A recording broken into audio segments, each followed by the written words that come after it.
Man.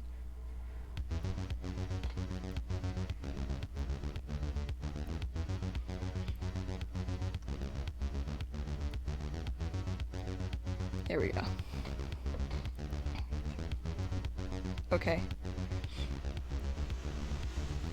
You are a dragon slave, but I'm a booty slave. Yeah. Fuck yeah. Okay. I'm gonna say the phrase. Your fool is weak, but who's a bitch? And in time of the Okay. need, How's the sound levels, by the way? Everything alright? let me tell you true power. True power. Let me tell you true power. True power. Let me tell you true power. True power. Let me tell you true power. True power. You are a dragon slave, but I'm a booty slave. She can await my God. arrival. I'm gonna say the phrase. Bitch so bad, dragons. I'm the bad dragon. Man, Young Scrolls has such good music. Dragon form. Let me tell you true. So, as you could probably tell from the title, we're doing a little bit of light surgery today.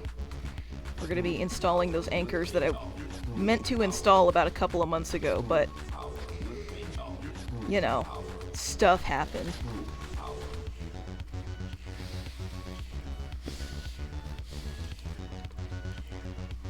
Hey, Cabal, what's up?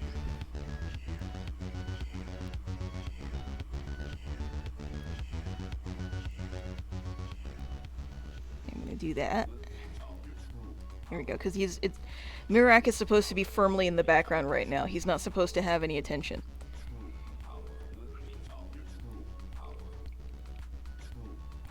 Also, to elaborate, Roger Man, I may be up at a weird time for me, but that's because I am back on my really weird, ridiculous polyphasic schedule, finally.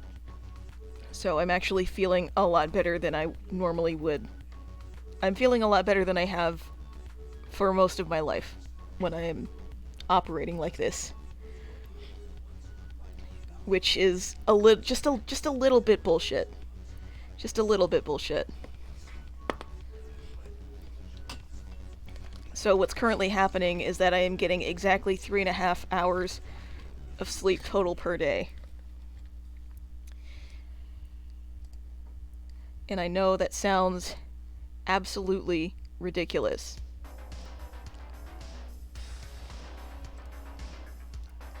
But it's working. The key is to nap.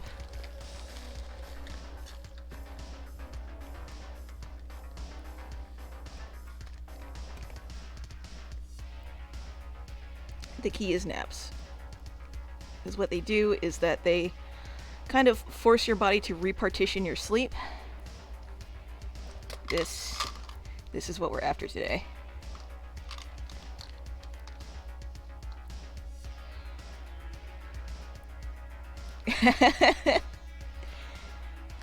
Yeah, it's on the more extreme schedules. I can't believe I didn't date these samples. That's some bad sciencing.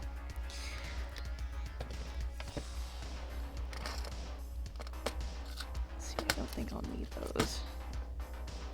I will need that.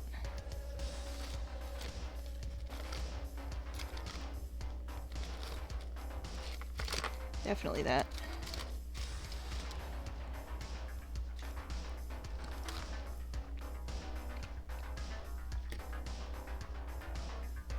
Let's see, is this still any good? I should have prepped my kit beforehand.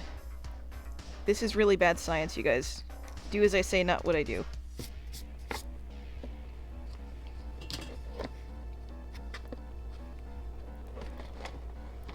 But yeah, I think I had gotten such terrible sleep throughout a majority of my life that sleeping in this way is actually getting me better sleep than the times I would be unconscious for like 16 hours at a time.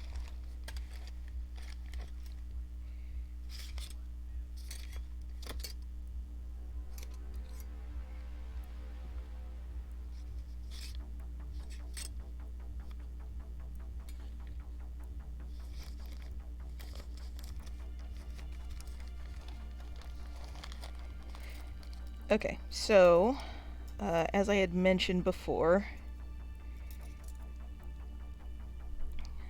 Today we're doing anchor installations. Yeah, it's helping me a lot. It's keeping my mental health, like, I feel like a normal person now.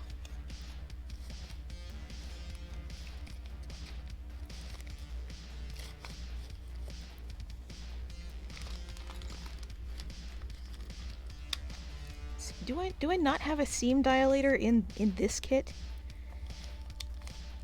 Is there not one already?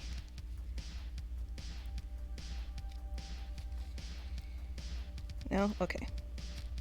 I'm going... okay, I guess I'll just keep using that. I may need the tweezers, however. These rat teeth tweezers. There we go. Okay. Whew, where do I start? This is kind of a complicated series of things that are happening. Not complicated, it's just that I have to kind of explain it all over again because it's been such a long time.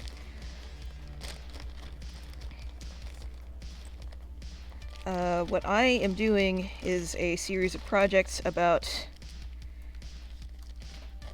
teddy bear anatomy and necromancy.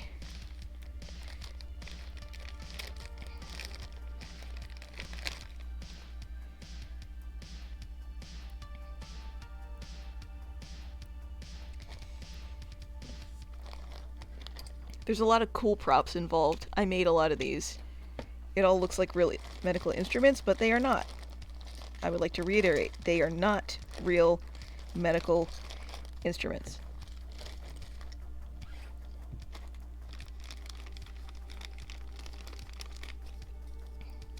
Okay. Teddy bear anatomy. So what I'm writing is a kind of like... Think about the first Doctors where they came up with theories and then just filled in their own bullshit to prove it first, instead of the other way around, which is how, you know, most people do it these days.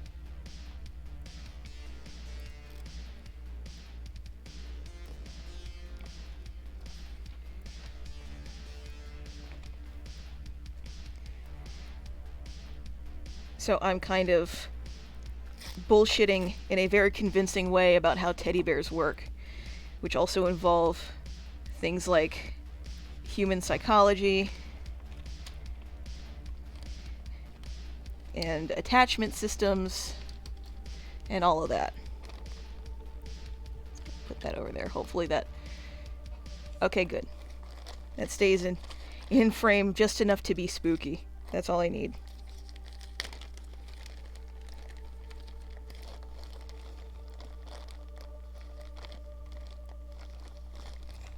Okay, we're gonna pack this away.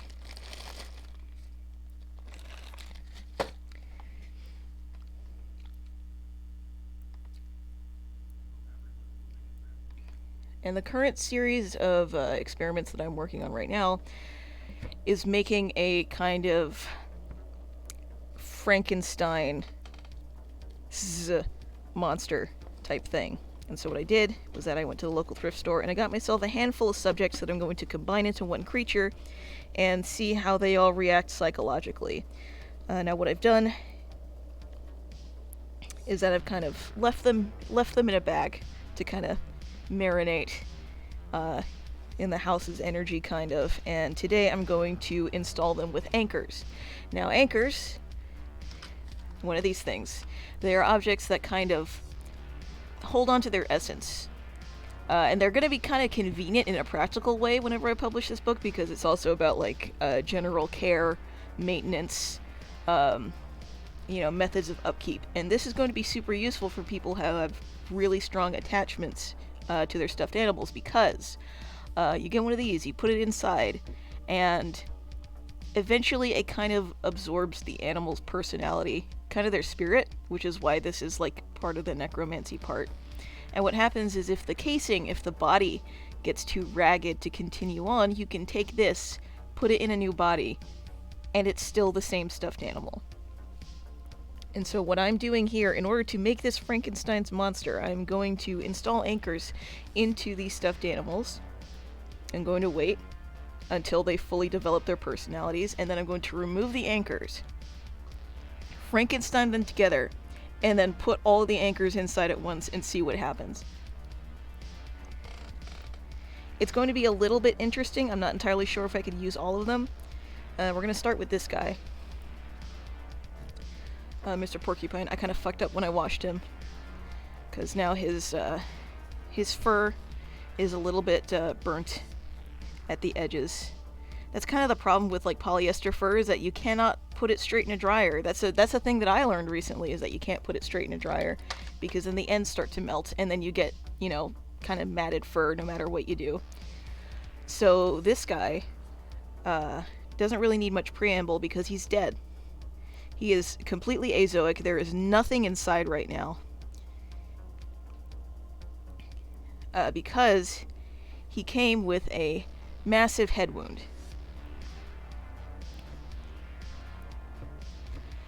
But I'm gonna put one inside anyway and see what happens.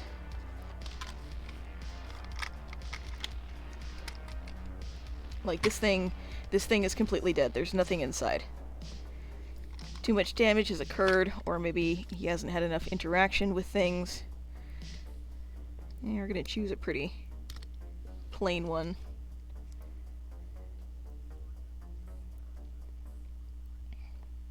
Get that inside towards the center. It'll be fun looking for that one later.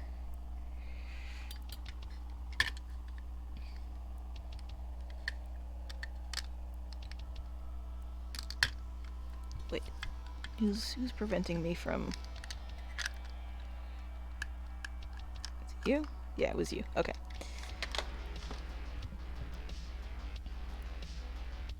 Install the creature. Insolent. Yeah, we'll see if anything happens. I highly doubt it. I'm also going to be taking another stuffing sample. Something else that I'm trying to incorporate is using my microscope into this project, because imagine if a kid has a microscope and he's like, oh, I can do a thing with my stuffed animals. Although it's very, very hard to find variances for polyester fiber fill, because it all looks very uniform. So if I can find some way to make each thing unique, then I can come up with a way to kind of use it as a pseudo-diagnostic tool. Just gonna...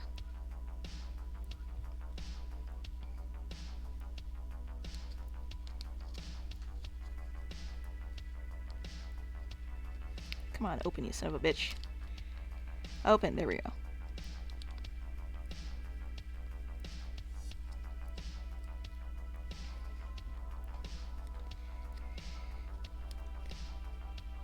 So I'm going to see if I can make up some kind of difference between today, which is several months after they were gotten, and the samples from when they were first acquired.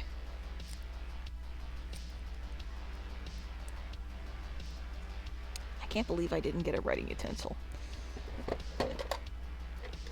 Don't mind me. I'm just a fool. Let's work on painter's tape.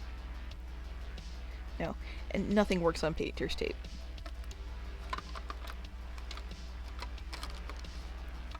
What about ballpoint pen? Surely ballpoint pen has to work on painter's tape. It's gotta. It does not. I need label tape, like, really bad.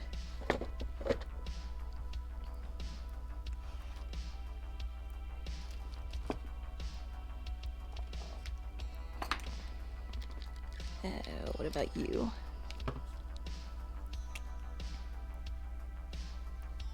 Okay, we got something. It's a really smelly Sharpie marker, but that will work.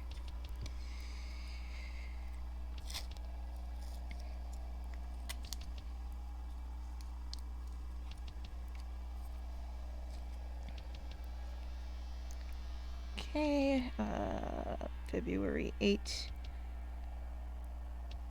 2022.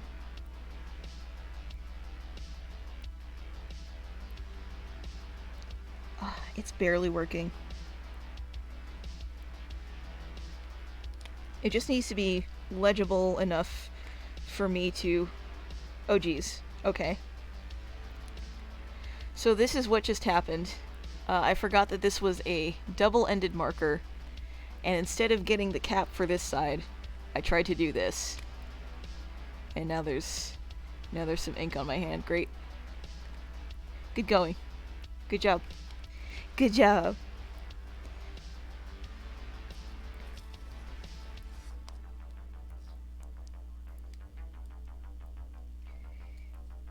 It's okay. But yeah, I just need that to be legible enough for me to document it later. Okay, cool. Put that over there. Alright. Now just sew his head up and hope for the best.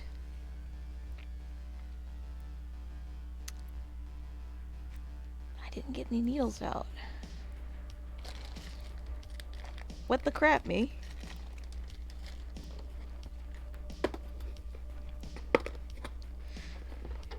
I can't believe I've done this.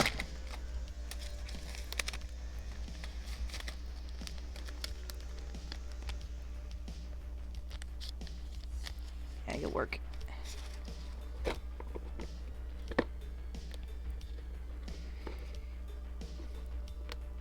I think it's very fitting for me to be using dissolvable thread in the dead body.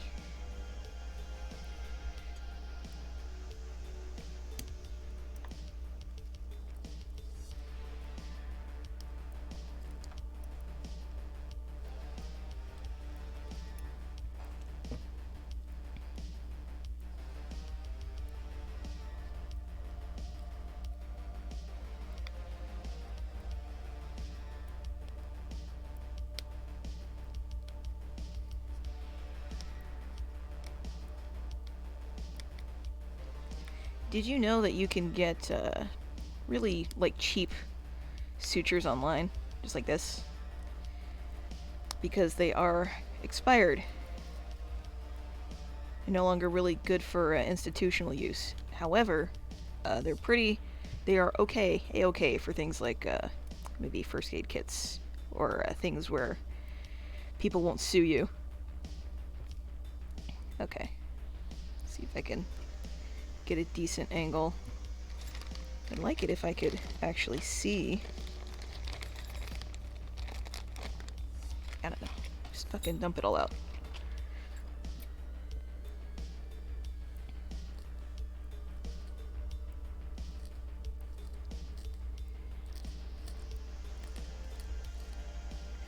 I'm also trying to get myself back into this mindset because I had such a lot of really good things going on before I got, you know, fucking depressed as shit. I call it depression, but it's more like a, I don't know, traumatic freeze.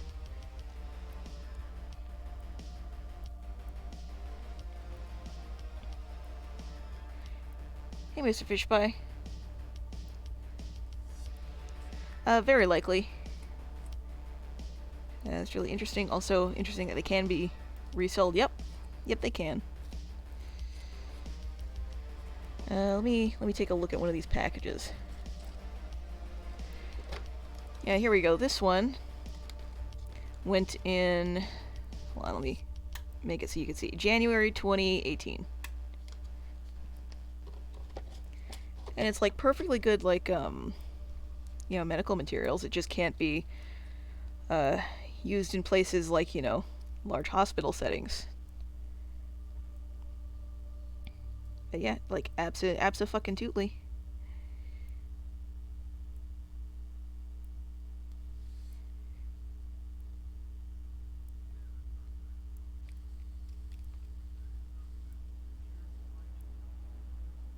And we're not going to really worry about being pretty with this one.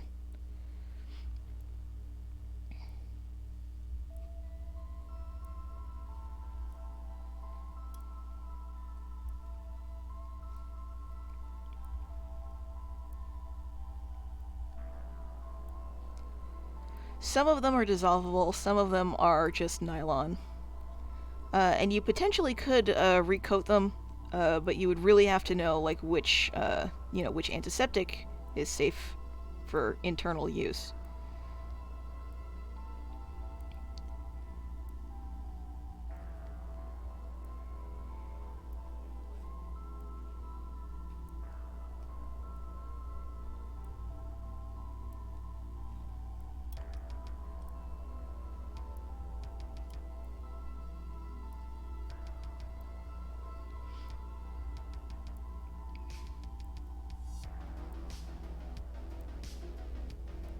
Kind of also got to be careful with this one, because I got to make sure that I'm actually getting through the skin as opposed to just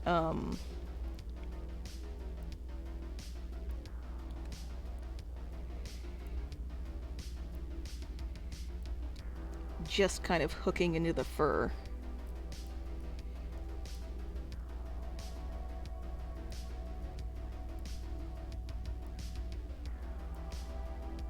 I think I'm gonna end up with a couple of like home recipes as well, like some fur mousse that could be used to kind of keep the fur flat and down and away from the surgical site, because this is kind of hard. Just run them under warm water. It'll be fine. Yeah, warm water. Excuse me.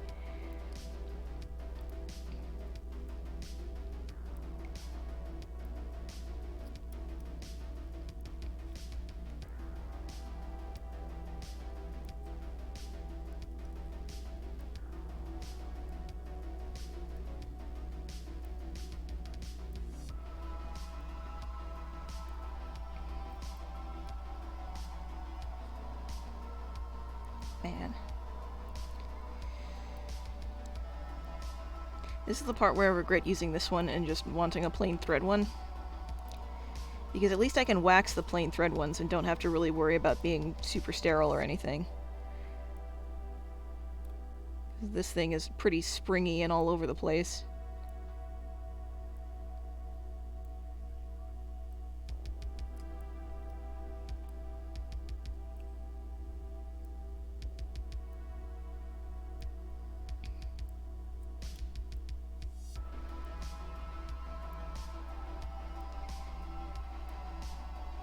I don't suppose you could employ any taxidermy technique since it's not actual fur or hair.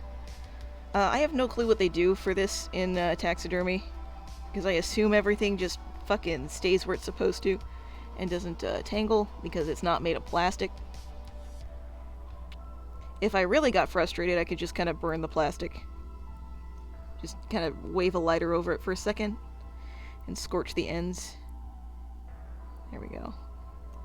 Wait.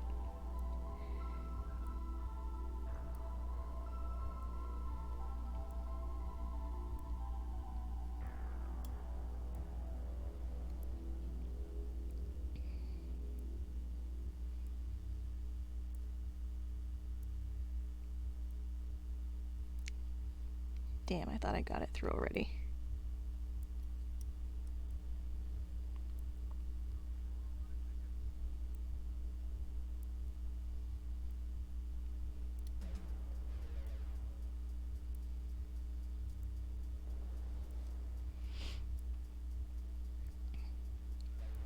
Dizzy! Hello, Dizzy!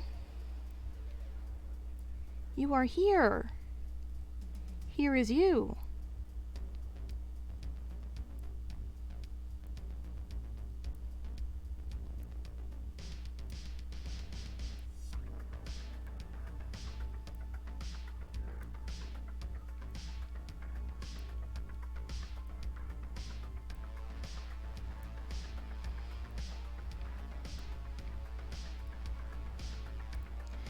I really want to do something with this project, get somewhere with it, and still have fun with it.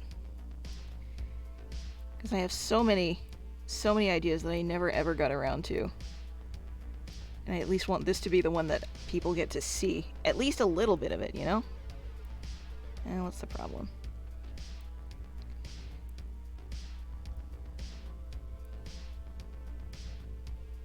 Ah, it's twisting.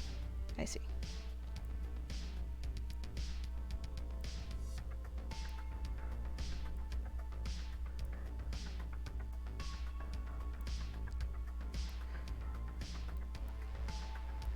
Oh, you got tired at work?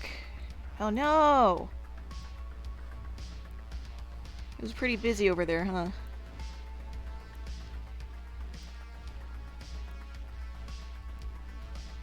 We're almost at the forehead. Then we can pull the wound closed and tie it off.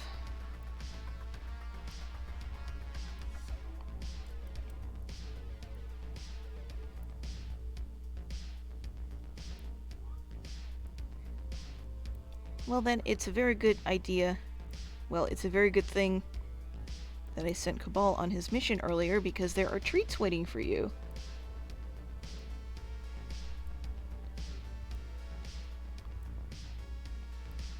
There's dizzy treats!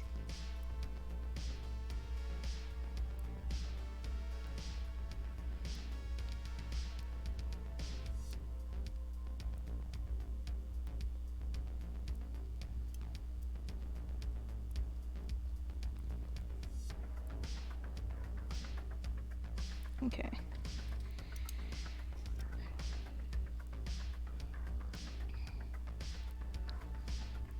Now we're gonna do our little magic trick here.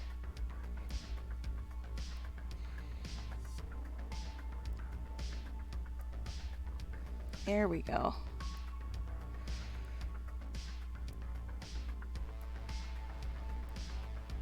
So what that basically is a kind of reverse running stitch.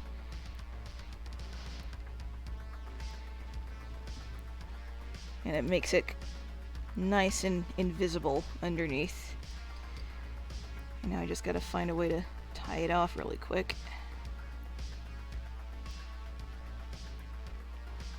This is very rough and not something that I would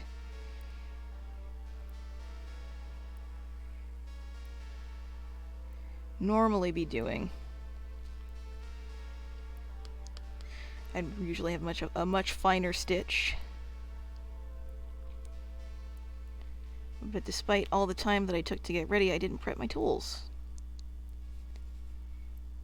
Because I have this stick of antibiotic ointment that can also be used to kind of slick back the hair.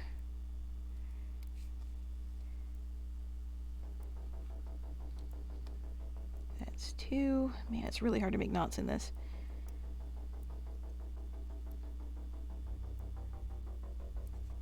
Come on.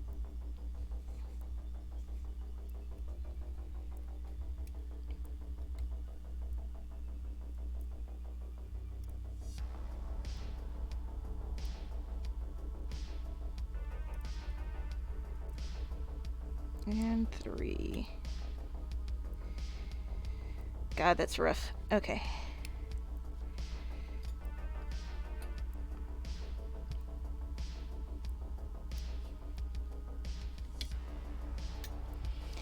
Alright.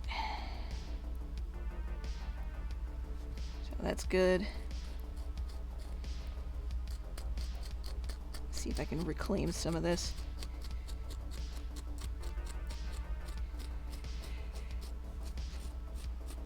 Alright. That is anchor 1 out of 4 done. You know, this thing already looks a little bit different. I feel kind of hopeful. So I'll put him down outside of the bag now. Because after this is the stage where they all start interacting with me on a more personal level. Alright, second subject. Mr. Monkey here. Mr. Long Monkey.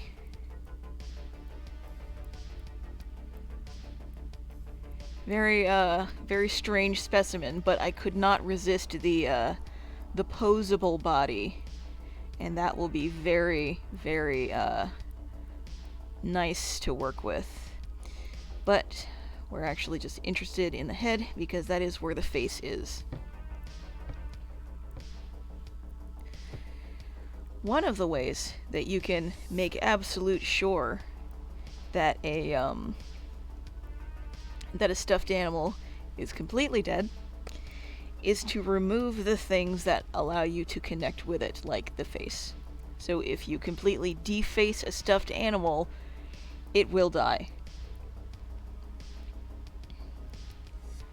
So this guy doesn't really have too much of a personality, but just in case, because he's not completely 100% dead, gonna go ahead, give him an IV, and make sure that he stays knocked out.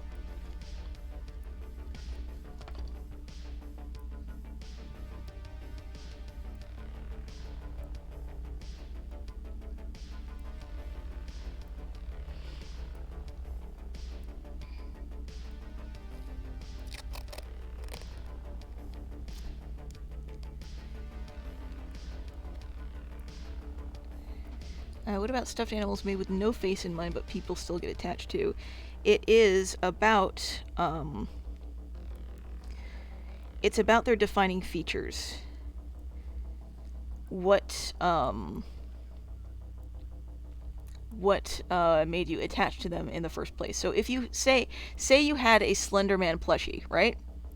It has no face, but if you removed the suit, or even just the suit, jacket, and tie from the top of the body, it's no longer Slender Man. It no longer has an identifier or a thing to relate to, and it's just a white body, and it no longer becomes alive.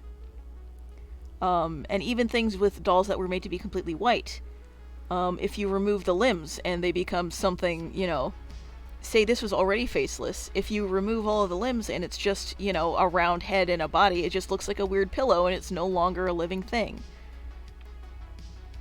You know, stuff like that. Oh, I realized I just did this wrong. Hold on.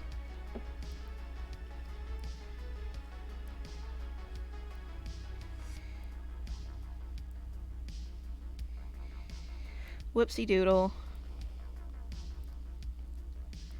Whoopsie doodle.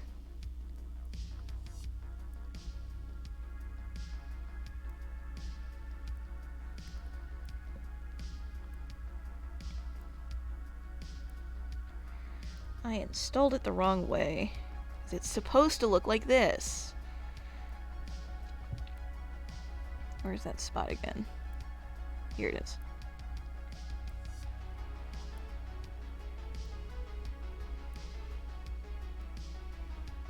Okay.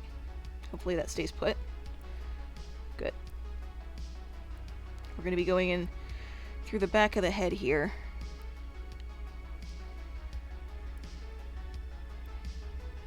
I'm going to get the rest of this fluff off of here.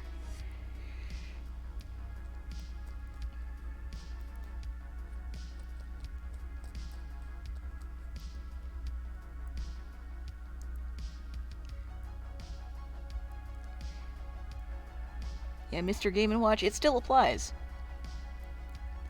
If you remove his nose and his weird little thumbs, who the fuck is that? I don't know. It's less about the form and more about the perceived form. That's correct. That is correct.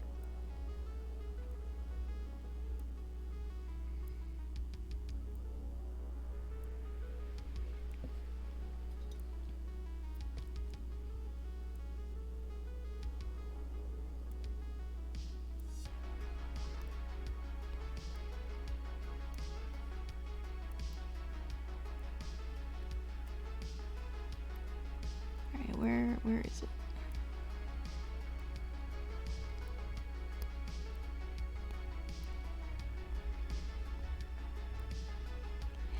And I can tell that a baby used to own this one because it smells very strongly of cleaners.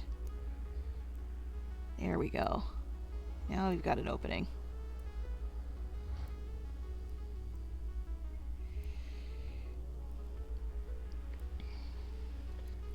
Alright.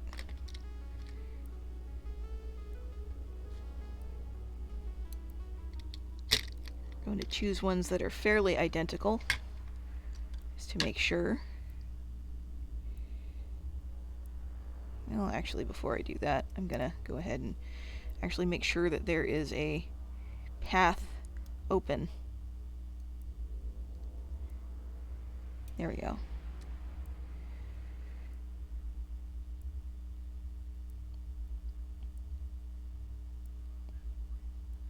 Like a clock without hands is still a clock, may be broken, but a clock with no numbers or hands is just a disc.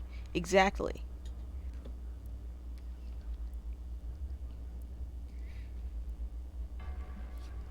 humans are very, very good at finding faces in things, or finding identifiable features in things, but it's usually down to very few things. Just like with the last one, I'm going to take a quick stuffing sample here. That one feels a bit big.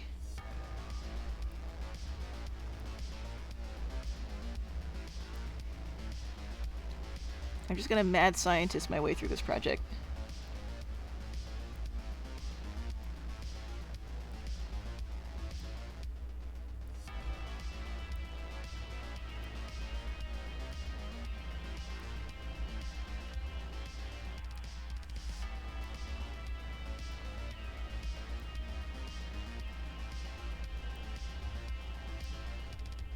There we go.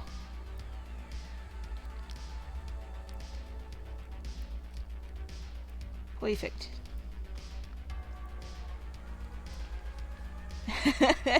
Face pareidolia, there you go. Yeah, exactly, Roger. I tab back and you're in the lad's brain hole. Yep. You might have missed the installation. I already put the orb in. And I just took a little sample.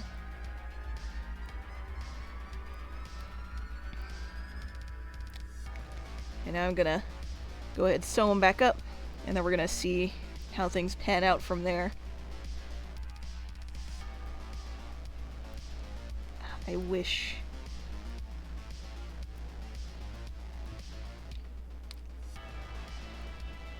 my kingdom for a working marker. There we go. I can't believe it's only the 8th.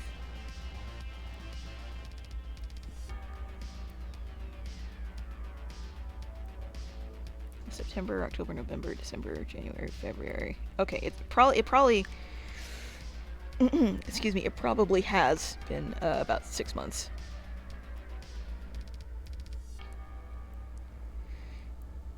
If a marker can't mark, is it still a marker? No, but it becomes something else. A disappointment.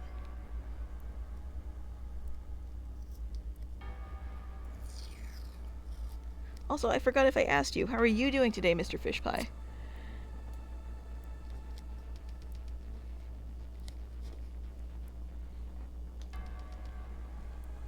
Okay. Stuff that back in. Okay, I'm getting a different,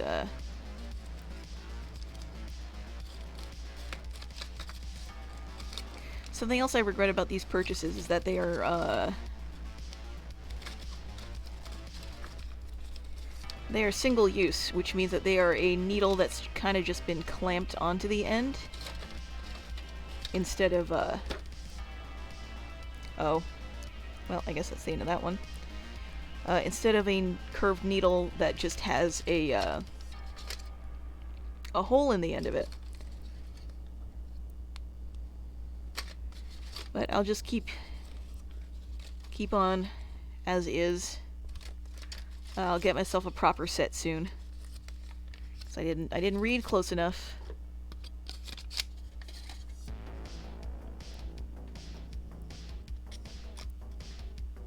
Here we go.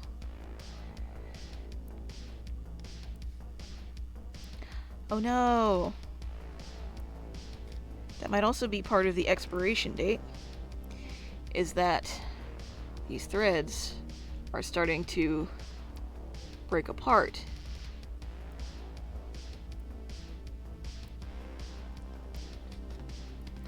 Yeah, just to make sure that they aren't reused. Especially if they are the dissolvable kind. Let's see, what about you? Monofilament. Oh, and violet. Yep, that one's also breaking off. Oh no! I might not be able to use these sutures anymore.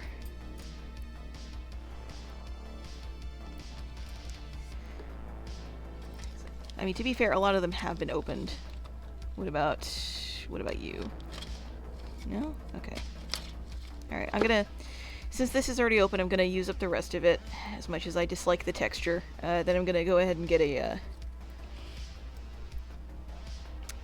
can you soak the threads in something? I don't know.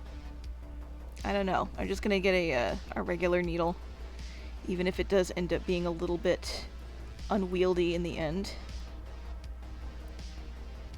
I do have some curved needles, but they are rather big.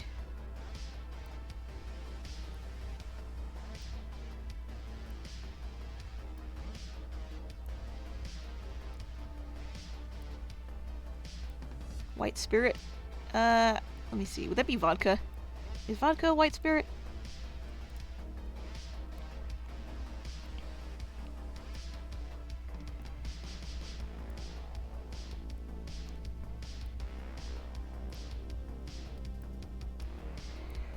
Or are you just talking about rubbing alcohol?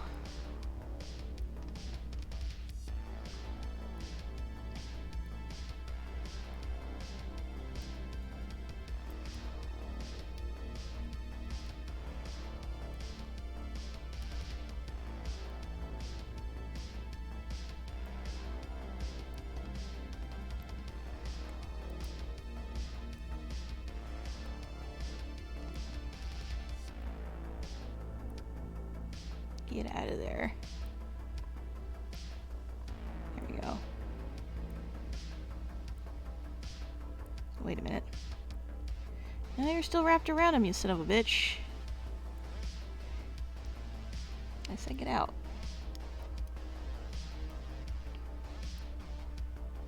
What a mess.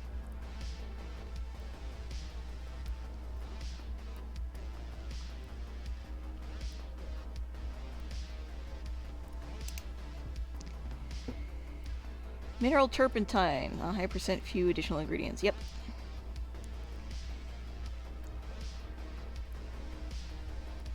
Oh man.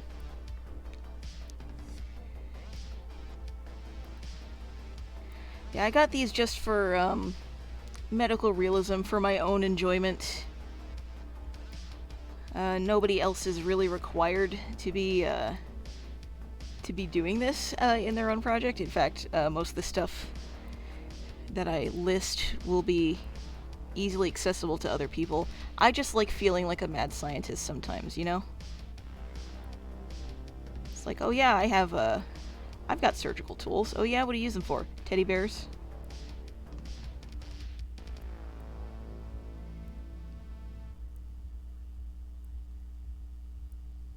The neighbor downstairs is partying hard.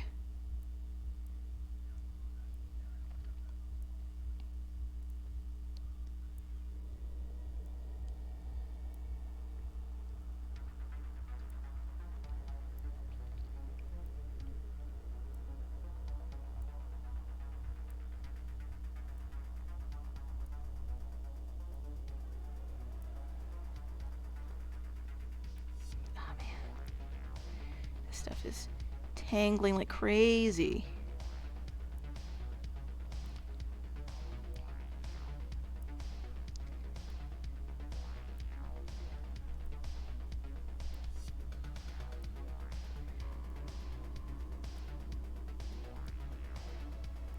There's still quite a bit of research to be done to kind of give this more of a surgical flavor rather than a sewing flavor, because you can tell that I'm using sewing stitches and definitely not skin sutures. I'm not gonna cut that end. I'm actually just gonna kind of tuck it inside.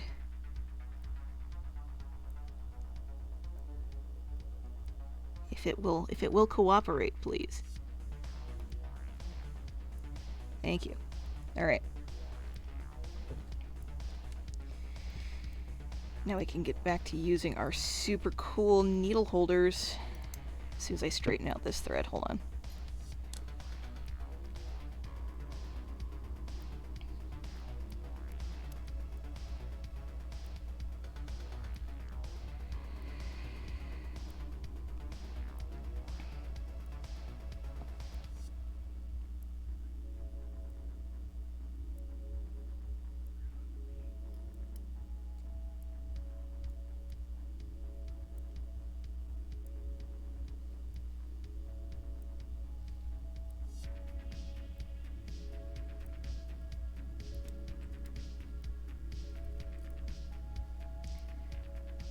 Is the thread waxed? No, it is not waxed.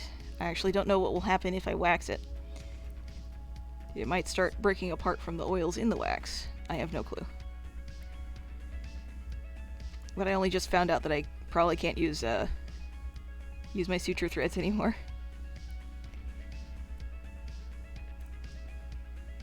Because these were set to expire in 2018, and I think I got them early 2019. I want to say. I'm not sure yet.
Quickly get this lad done up.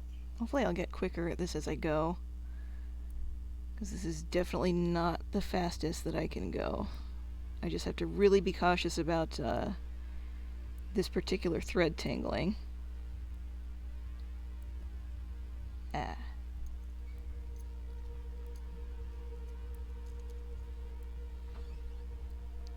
See you soon. Oh yeah, see you soon, Dizzy. Have a safe trip. Have a safe commute.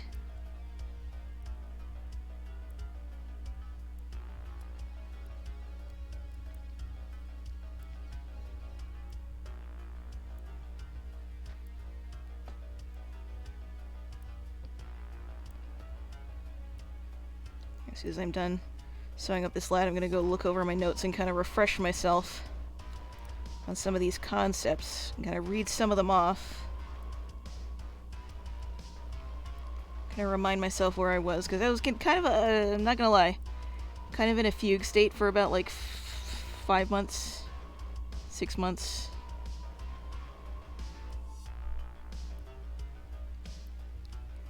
Free state fucking sucks, dudes.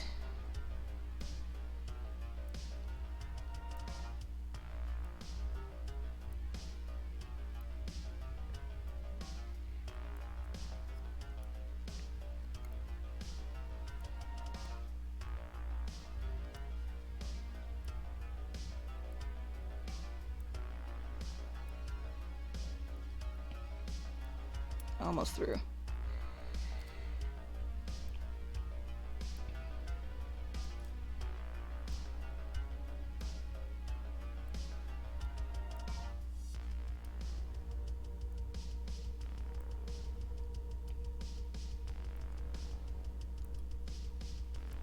Also, I forgot if I mentioned this, but thank you guys for like just kind of being here and hanging out. It's nice to see everybody. I still don't really expect to get much of an audience because I'm used to streaming at really ungodly hours where nobody in any country is able to actually see me. I'm planning on streaming just a little bit more often, mostly to kind of very selfishly help me finish adapting to my schedule. Because in those mornings, especially between first and second nap, man, those tiredness spikes. If you're not engaged in something, you will start dreaming on the spot. It is freaky.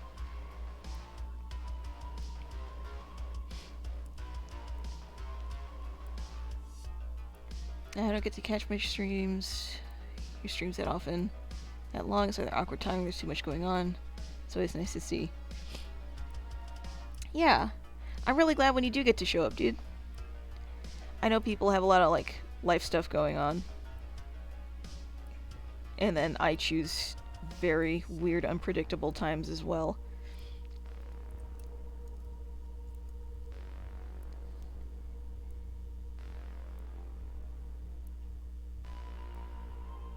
Okay, this is the last one. Man, this is rough.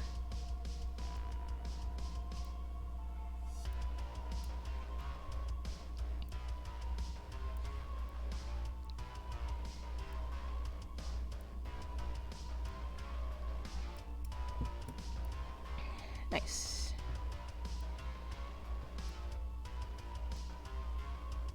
Ta-da! See, it looks like barely anything happened to him. Except for this little bit sticking out, which I thought that I tucked in, but apparently it didn't take. Gonna make a little bit of a knot back here. Depending on how well this holds up, because if the threads are crumbling, that means that these are going to be very temporary, which actually isn't a problem. It actually isn't a problem, because I'm going to need to come back in here anyway to get the anchors back out before I do the whole Frankenstein thing to them. Let's see if I can... Oh, this might not work. This is the way I normally do a knot, where I wrap the thread around the needle as it emerges, and it kind of automatically ties into a knot. But yeah, if this crumbles loose in the near future, it's going to be convenient for me.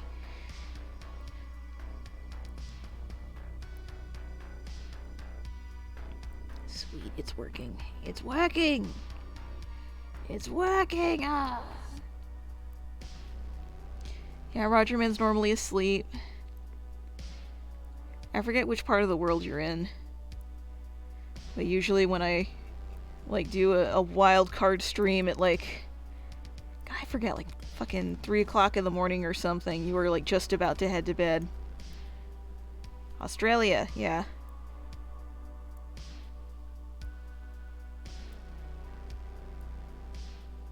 And time is such a fuck. This schedule kind of like fixed my sense of time. Just heading into work 8 a.m. here. Oh my gosh! Are you watching me from under the desk?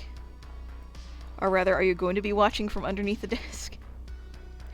No, don't watch me at work. If your boss sees you, he's gonna have a lot of questions, and I can't field those questions. Especially not to somebody in a corporate position who could very well steal my ideas. Okay. Hopefully that first knot should be enough, because the second one isn't really going through properly.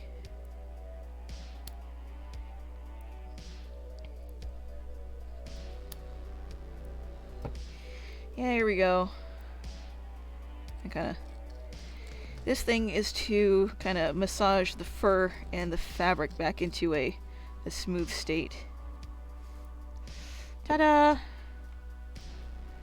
It's like nothing happened. Except for like these weird brown bits kind of sticking out down here. Alright.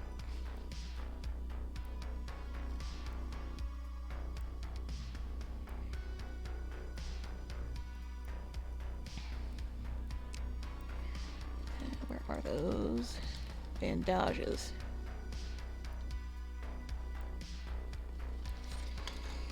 Alright, you're good.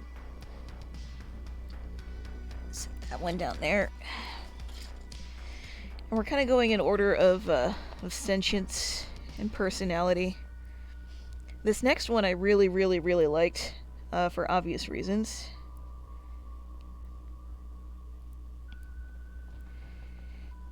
It's a little horse. I found a little horsey. I do believe it's a she. That was about as much as I got. And this one does in fact have some semblance of sentience. So in order to maintain dormancy,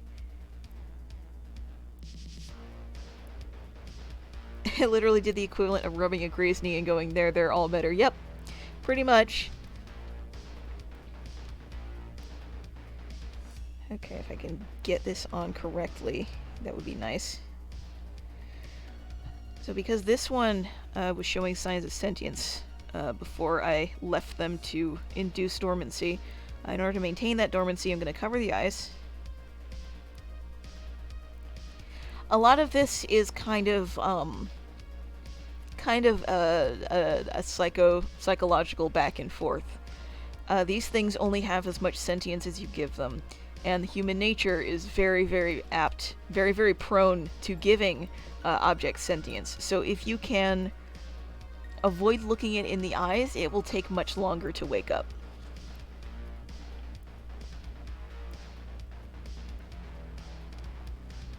So I think...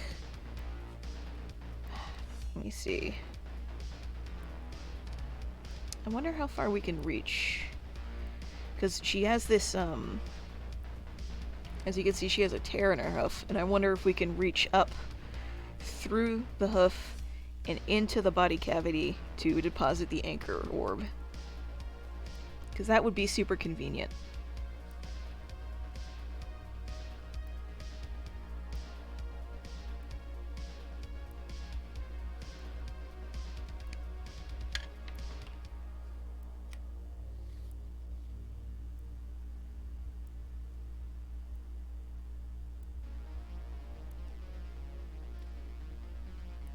Go ahead, keep that there.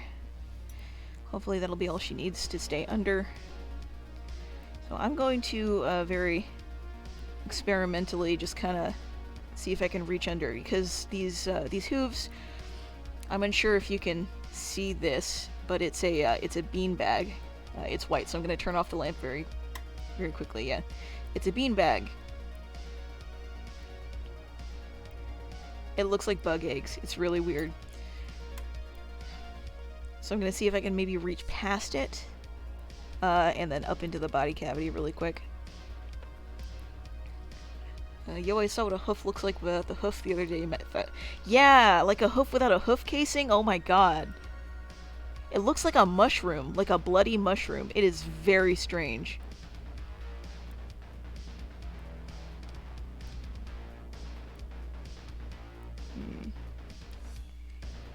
No, I felt something pop, so I think there might be a membrane on the inside, so I'm not going to go in through the leg. It would be convenient if I could, but I'm not going to.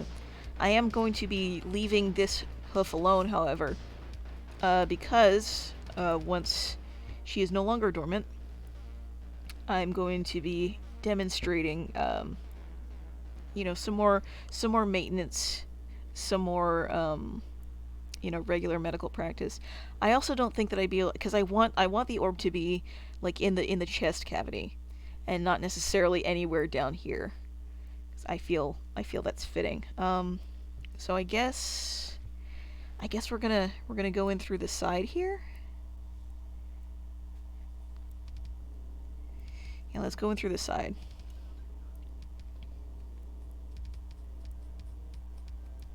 And since I remembered it, I'm going to be using this stuff. So this is a quote-unquote topical anesthetic that I made. It's basically a bar of pear soap that I put inside of a lip balm container tube thing. I may have to remember to rehydrate it, because it's kind of shrunken and shriveled on the inside. But what I do is that I use it on sites where I am going to make incisions, and if the fur is short enough, it also helps to kind of slick it back away from the wound.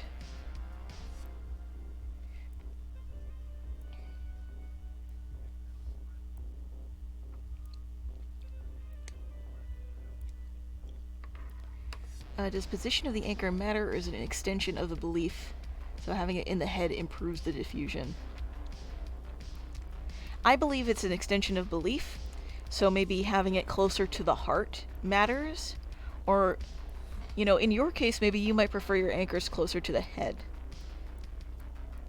It completely depends on where you see the importance of the position to be. Also, I love talking to you guys. You guys ask like really good questions that I can like that I can expand on later.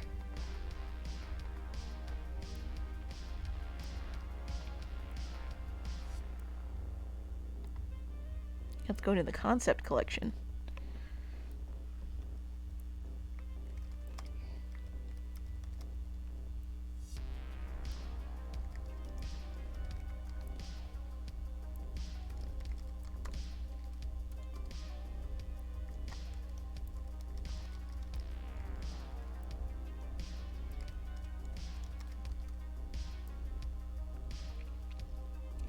That's true. I guess it goes into where does the soul sit? Yeah, exactly.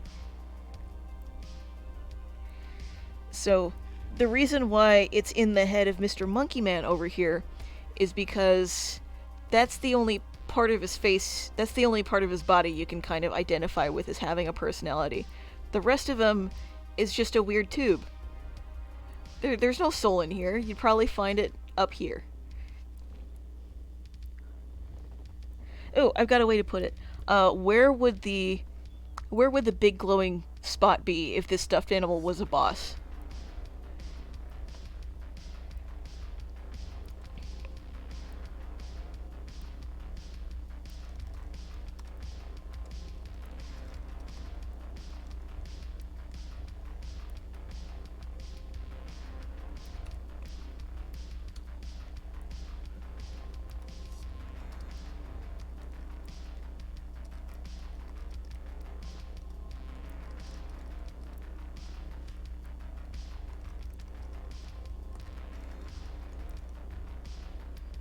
You'll get a special credit in my book. Okay, where was I? I was down here.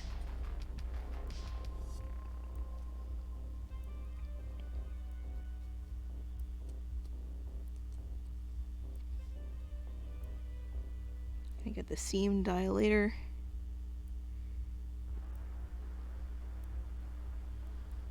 Just kind of prise it open so I can find the thread without having to cut the cloth. This is where the boss wears the glow. Yeah, exactly. Exactly. And in something like a horse, it would be somewhere in the middle of the barrel. Like right at the chest. That's where you would have to aim.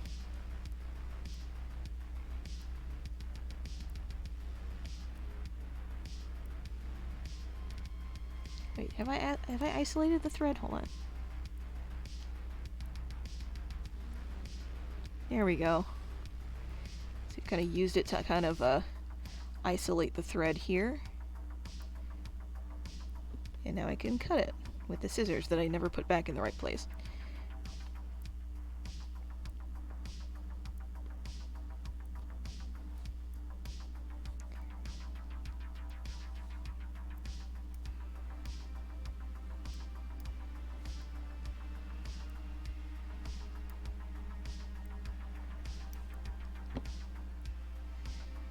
Okay, I need kind of a bigger hole than that.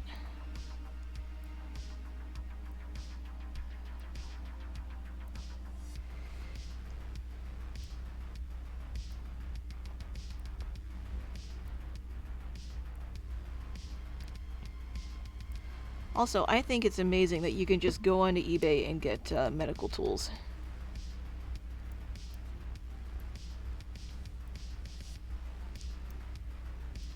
Next on my list is a pair of small Balfour retractors. Now those things look fucking metal. Because it's basically, how do you describe it? It's a thing, it's a rack that's shaped like this, and it's got two metal scoops like this. And you can place it on the body cavity and like pull things open with it. Unfortunately, the one that I ordered ended up being human-sized, and I don't have any stuffed animals that big. And I kind of don't want to come off as a murderer, so I had to return it.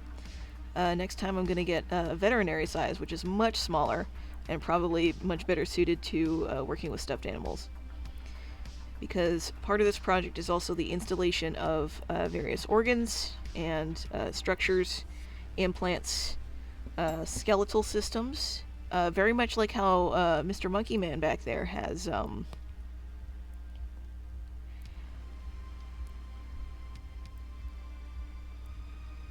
scallop. It's like a reverse clamp. No, I think they are just called clamps, except they don't grab. They just kind of hold.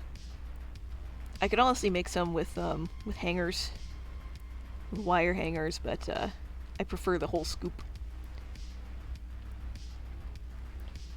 Also, I forgot to say, hello, Fairy Faye. You're probably extremely confused. I forgot if I ever talked about this project around you or not.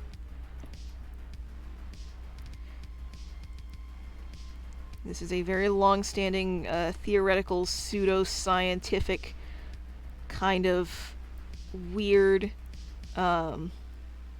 project I have going about teddy bear anatomy, with a little bit of necromancy on the side. This is the necromancy bit. We're trying to... There we go, there we go. Alright. Now we got her open. In this part of the procedure, we are giving these stuffed animals anchors. Anchors are objects that kind of sit at the seat of the soul, as it were, and contains the personality of the stuffed animal. And what makes this useful is that normally when you have a stuffed animal that degrades and the body gets too shredded, you can't really save it, and you kind of have to, you know, go through the whole process of mourning its passing and everything. But with this, an anchor, it will absorb and contain the essence of the stuffed animal, which means that you can have it move bodies eventually. And what I'm doing today is that I'm preparing several subjects for a very long series of experiments, in which I give them anchors in the first place, help them develop their personalities, then remove the anchors and then Frankenstein their bodies together, and then put all the anchors inside, and then find out what happens.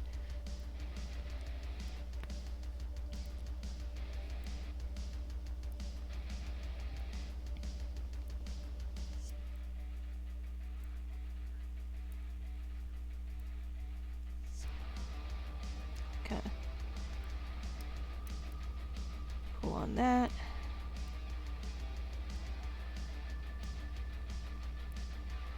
Okay.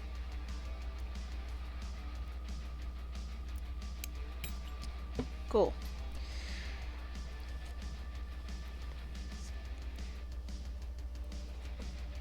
Yeah, there's some, a lot of it is like pseudoscience informational, you know, basic anatomy, care, upkeep, etc. But some of it is stuff like this. And I do it because it's fun. See, do I have a smaller...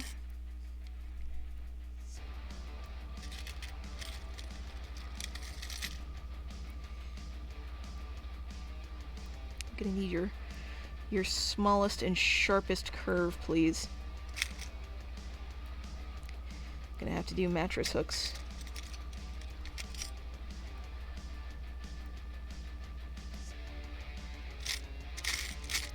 Yeah, that's all I got. That one. So my actual sutures that I've got are kind of crumbling, and they were also the wrong needles to begin with, because they're not reusable. So I'm gonna have to order more of those later.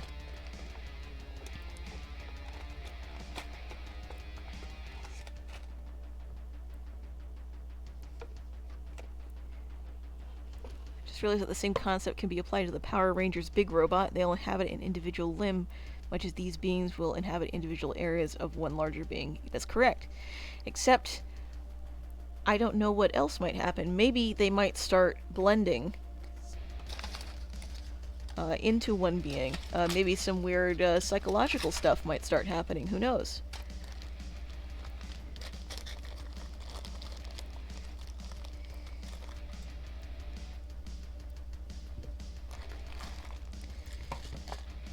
Okay, I'm just gonna go get my regular thread instead of trying to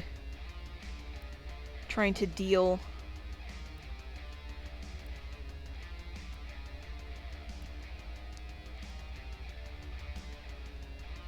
My seals are used as pillows to help me sleep, and anchor would hinder their purpose. Well, I don't know. Do they have a precious personality that you would hate to lose later on in life? Or are they simply friendly presences that you wouldn't mind saying goodbye to later? That depends.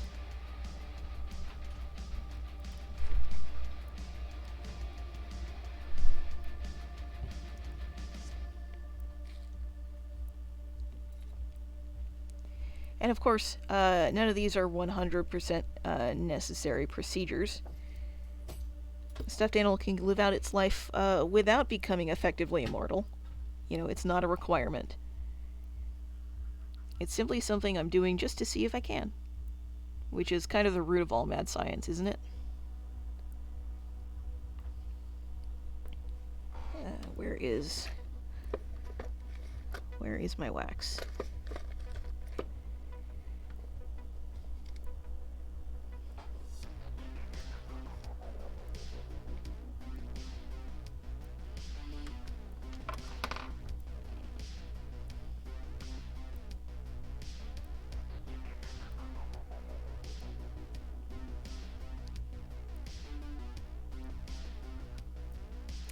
Dizzy!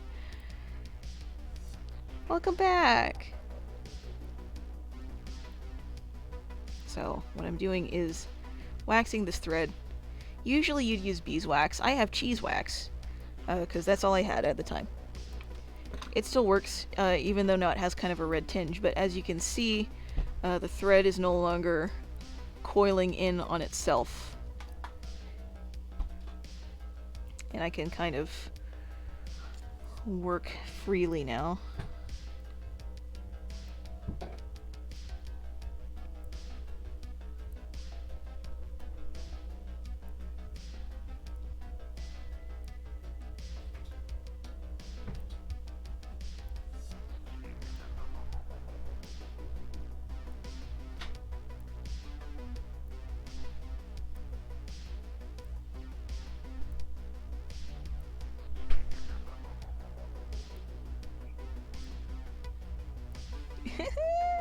I'm glad you think so.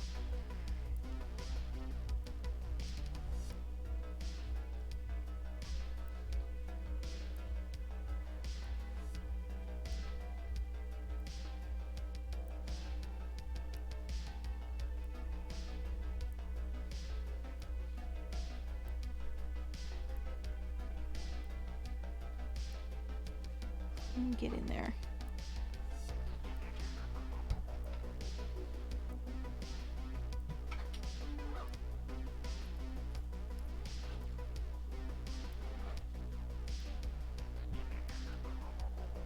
Right.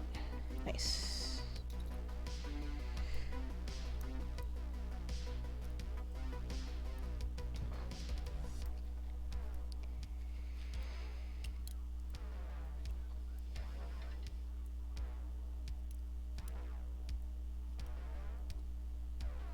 Now I can work.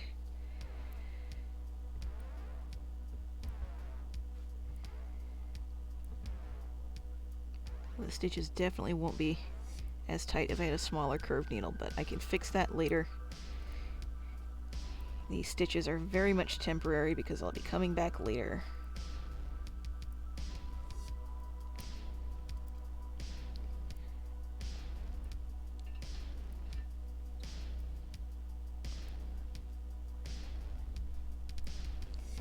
After this one, I may take a small break. Have a snack, brush up on more topics, and kind of prepare the next one, because the next one had an amazing amount of sentience already, even though I'd only just picked him up. And I kind of had to keep him blindfolded just to make sure that he could stay dormant. He had kind of an anxious disposition, and he told me his name already. His name was Herman. Very, very apparent personality from the get-go. So that one is probably going to be the most interesting one. Fairyface says, I've been trying to part with the older one for 2 years now. She's as old as I am, but she's seeing better days because she means everything to me. So yeah, she's a being and has a life to me. Do you think I could part easier from her with something like an anchor? That depends on how effective it would be for you. Because what the anchor essentially does is that it holds their essence inside. And you can keep it kind of like how people keep an urn, or you can attempt to put her in a new body. Like a new pillow. And it will only work for you in so much as you believe in it.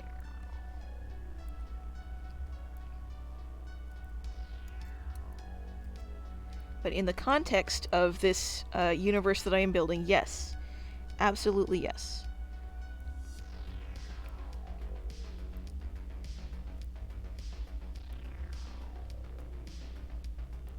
It can become a lovely sentimental item that you can keep with you, or you can implant it into a new body.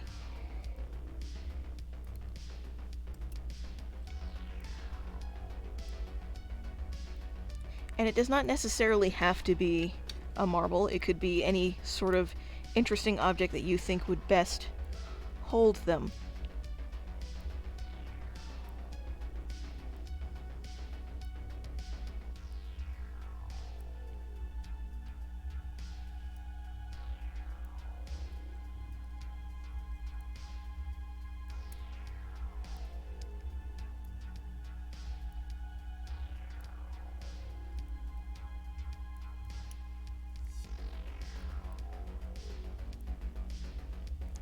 And if that is a procedure that you do end up doing, please tell me about it, because it is very valuable data.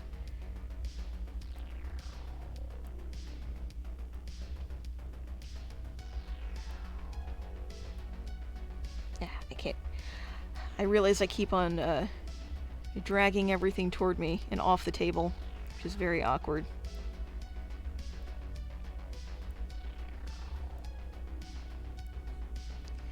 Where even is the tip anymore? Okay, there it is.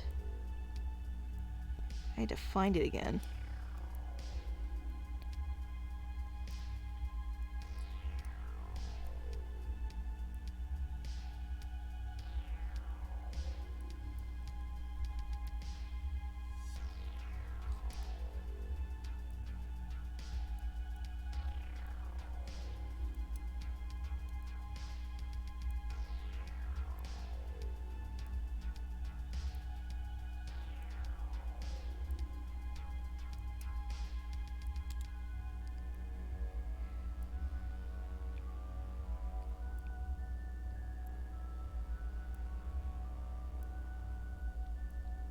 Reminds me, I haven't put an anchor in rarity yet.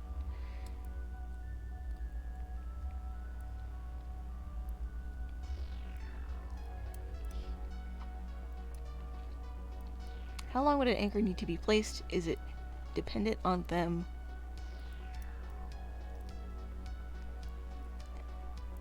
It depends. It depends on how strong of a personality that they have.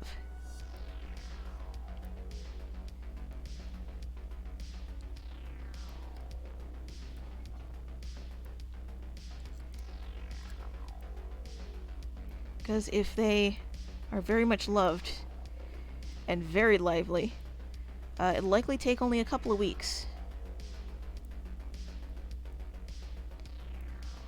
And of course, if you have a stuffed animal with blessed with what was the term that I used?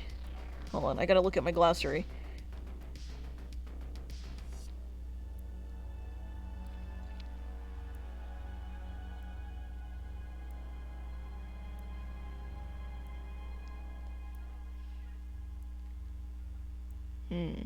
I had a much more official... Oh, this is gonna be funny. I had a much more official term, but I couldn't really explain it succinctly, so I turned it into a pun. Alright, are you guys ready? Self-awareness. If your stuffed friend has a good sense of self-awareness, it will likely tell you when it's ready to be transferred.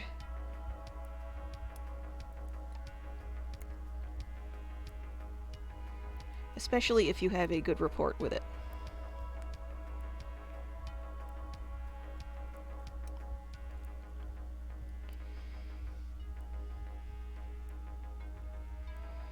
Okay, last one. I may have made this incision just a little bit too big.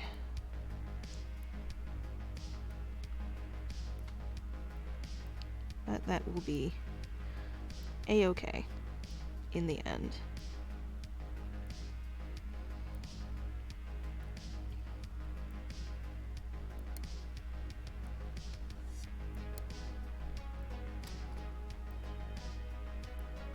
There we go.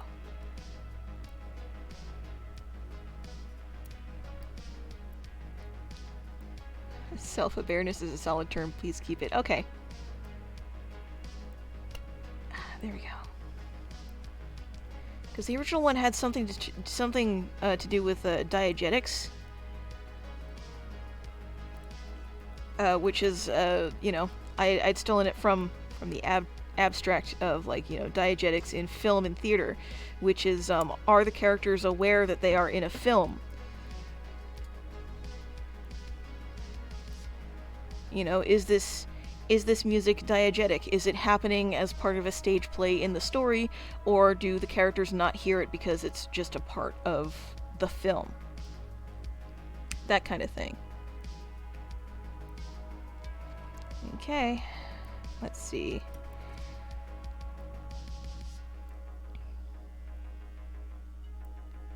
And it is really, really cool getting to talk with you guys about this stuff. Okay. Let's kind of comb this fur out a little bit. And now we're going to pull it closed.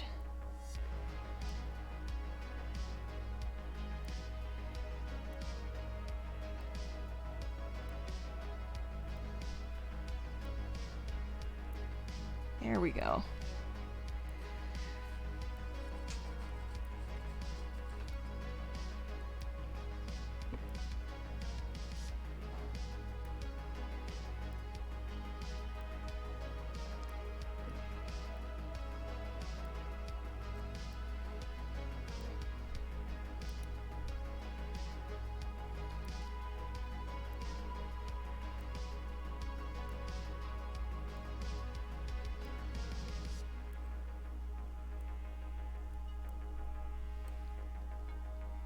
Can just see what's happening here. That would be great.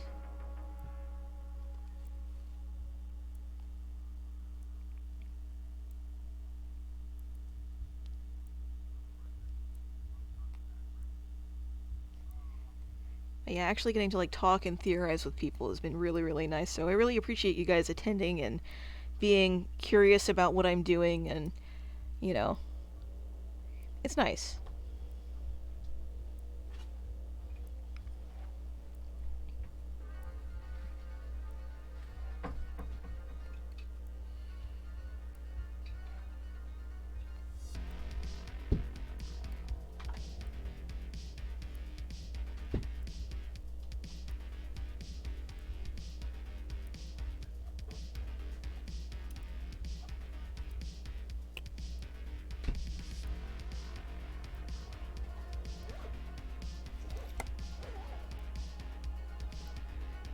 Trying to very carefully not get this tangled.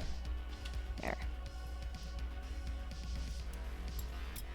And one more time.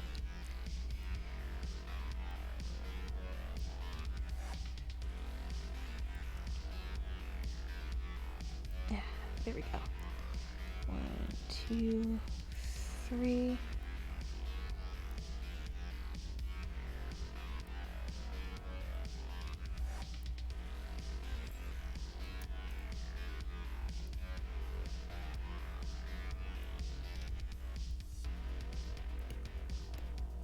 There we go.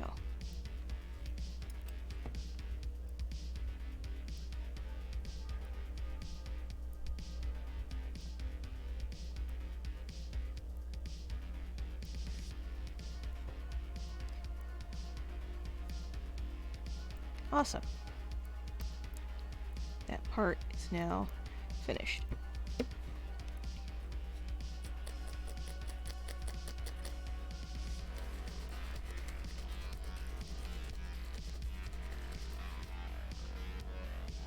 There we go.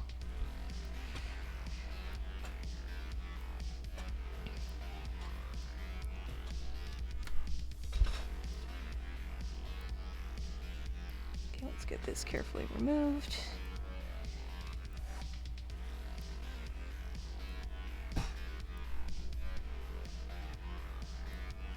Alright. And now we can take off the blindfold. Let them kind of sit over here. So everybody except for the next one has managed to stay dormant the entire time. Okay, so I am going to BRB for about 10 minutes for a snack and to prep the next one. So I will be right back.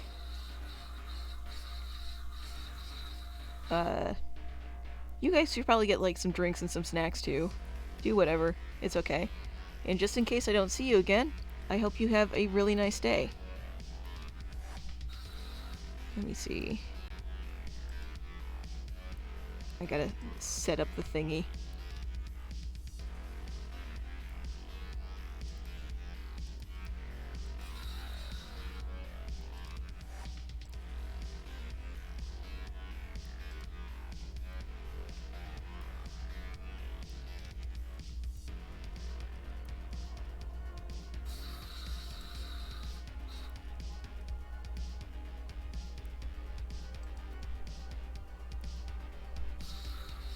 Okay, be right back.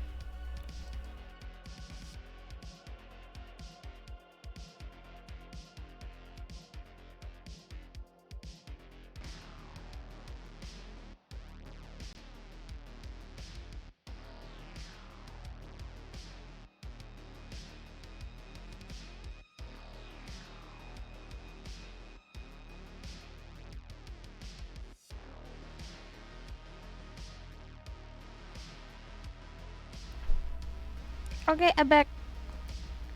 So it takes exactly 10 minutes to eat a Lunchable.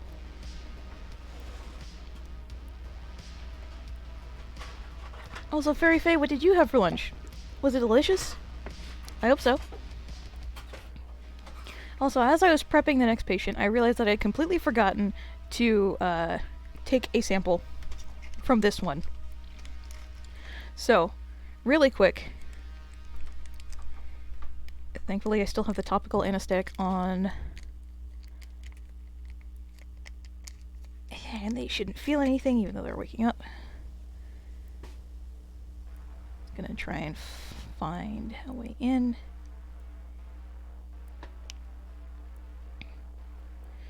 Thankfully, if you have a thin enough implement, a stuffing sample can be taken even while the patient is still awake.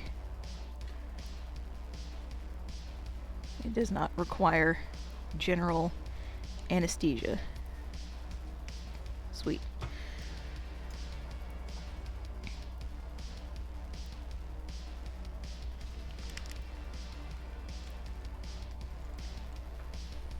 It was a Donair. What's a Donair?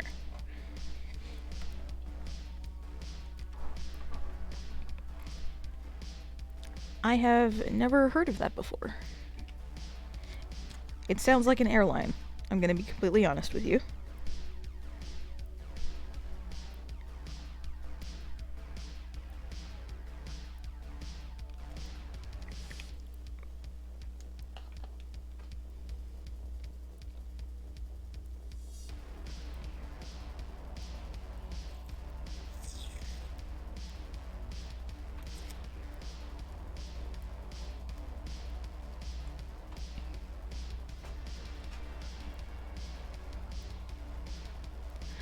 Also, I forgot. I saw it, but I forgot if I actually said anything about it.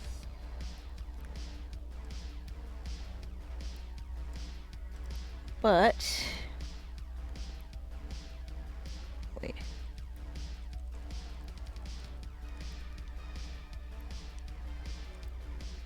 Okay. It's a wrap made from a kind of pita, has shaved meat, veggies, and sauces. Oh, it sounds a lot like a gyro. A gyro. Gyro, euro, however you would like to pronounce it.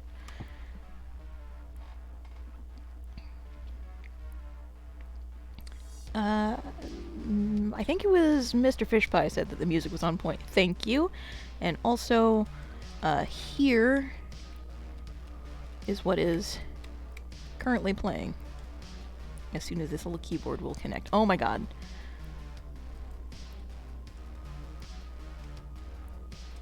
There we go. Okay. So,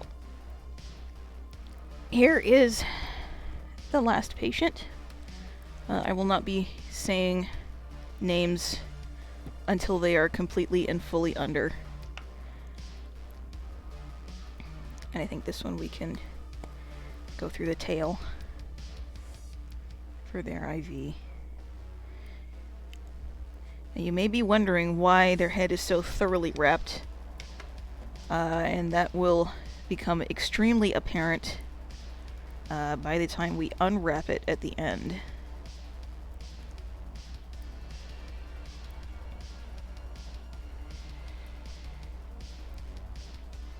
And this one needs something a little stronger.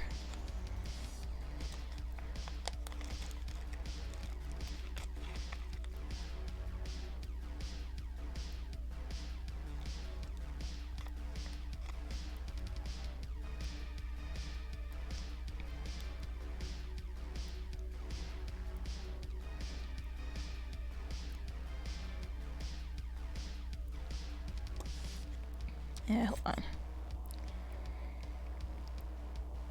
Some of my tools get like really stuck. And I have no idea why. Well, it's just gonna have to be like that.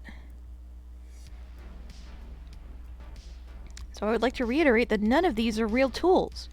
They are all... well, not none of these. But in particular, this is not real. I made it look real, but it is not real.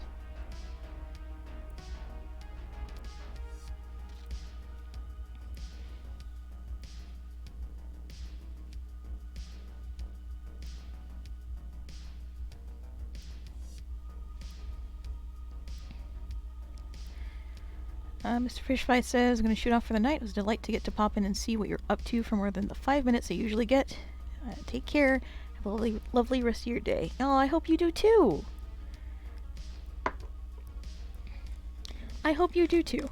I hope that your evening is quiet, that your food is tasty, and that everything is generally peachy. Thank you for stopping by. Okay, cool.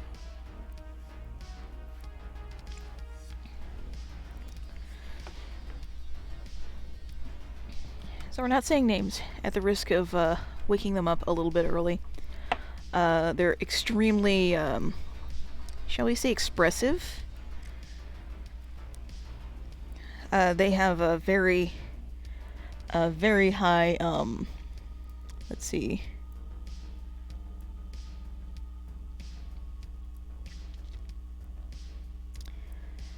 Goodness, how do I a zoetic presence? I'm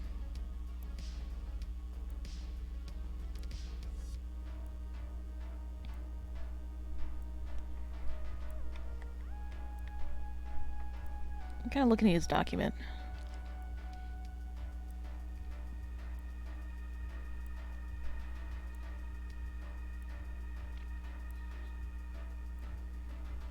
I suppose a dormancy rating?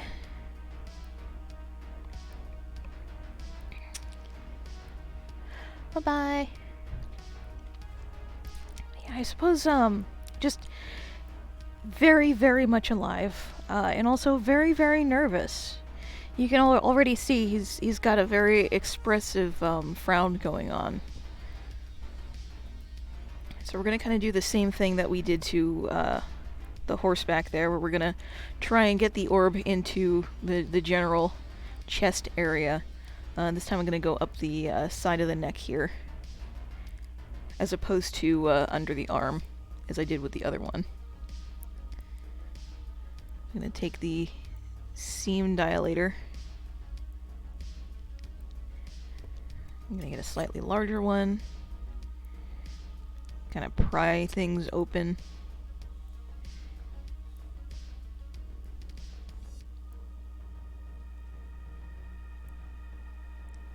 See if I can get a hook underneath one of these threads. There we go. Kind of rock that back and forth.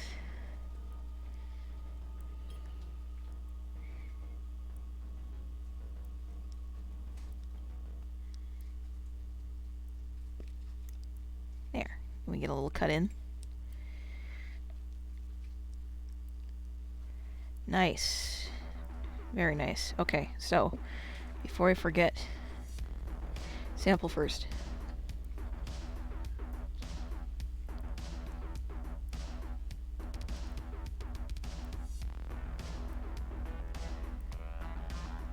Oh, come on, we can do better than that.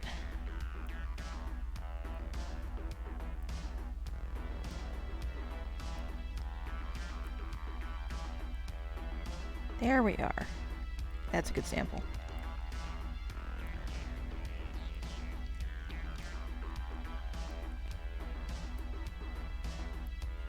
Right.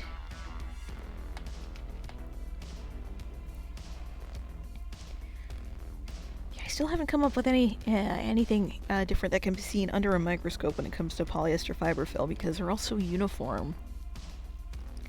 So if I can find some kind of distinction that can be made using the microscope as a medium, then maybe it'll get the nerd kids excited as well.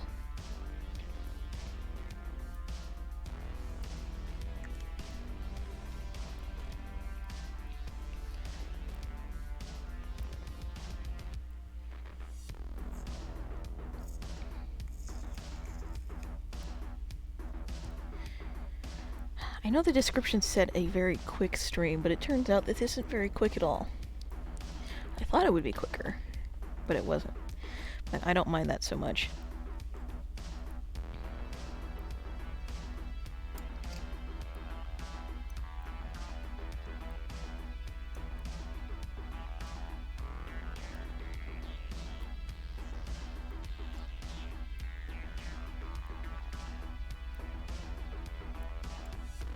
Okay.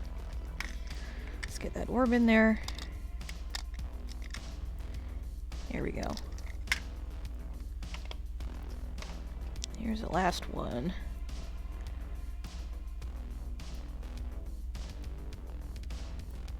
About there.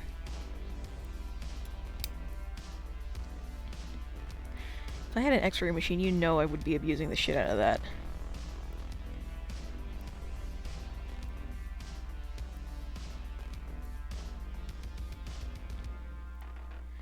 This isn't just about creepy necromancy things, it's also about getting to play Doctor, which is really, really fun, actually. And a thing that I recommend to more people. More people should just arbitrarily play Doctor with their inanimate objects.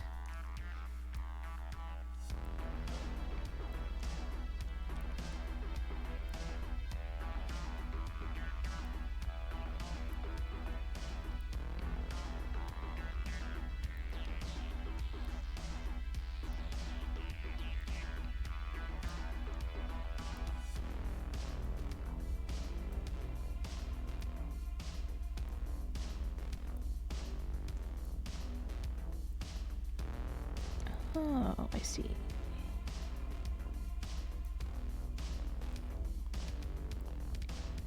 It had entirely come off the needle. Thankfully can be put right back. Okay, let's try this again.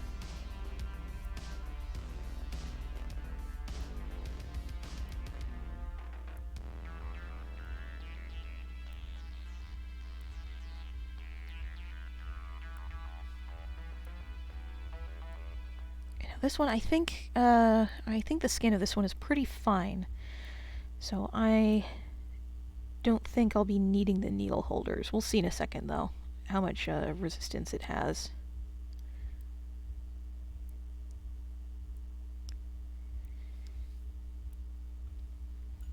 Okay.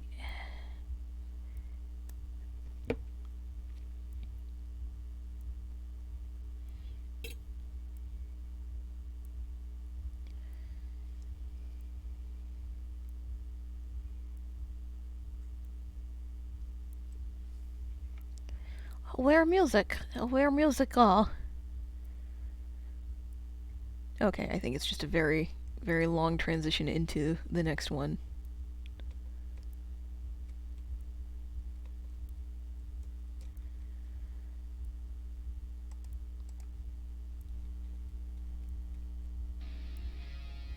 There we go.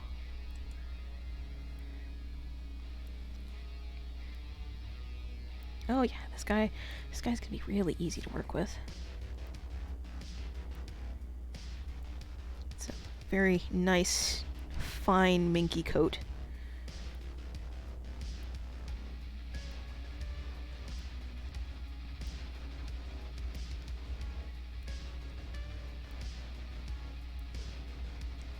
And honestly, I will tell you that this is the one that I was tempted the most to just keep whole. And not to mess with him, but nobody else really had compatible body parts. Nobody else really had anything that might make, you know, make a good amalgam.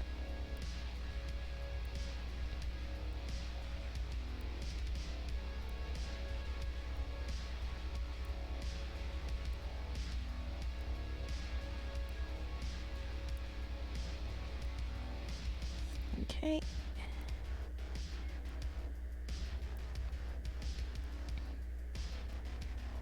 I'm also being quick with this one because I really, really do not want this one to wake up.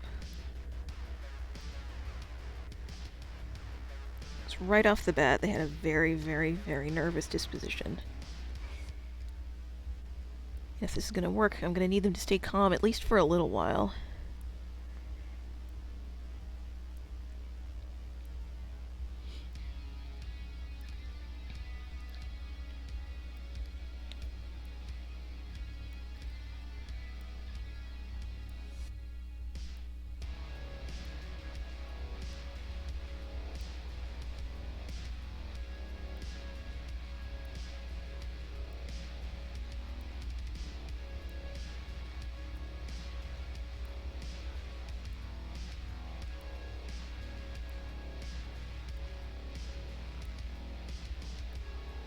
Okay.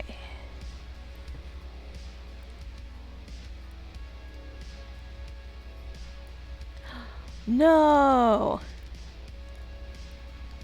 How was that not tied? Oh my gosh! I knew that was too easy. I knew it.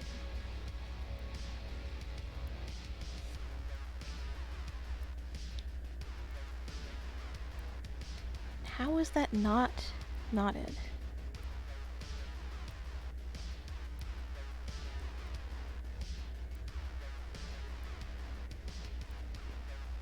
Hmm.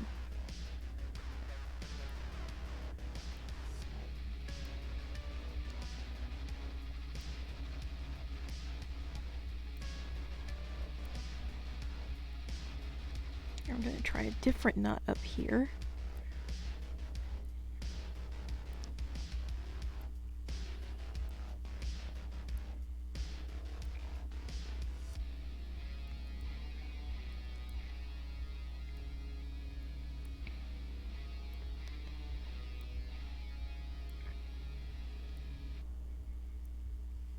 Also, get a hold.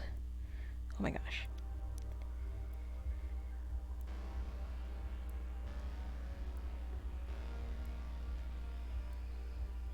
Gotta just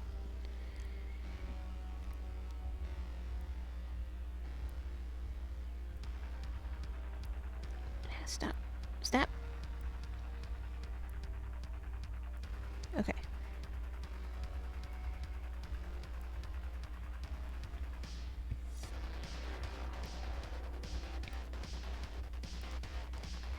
Okay, cool. That seems to be actually anchored now. Man. Something right out of a comedy film. You gotta pull the thread tight and the entire thing just pops right out.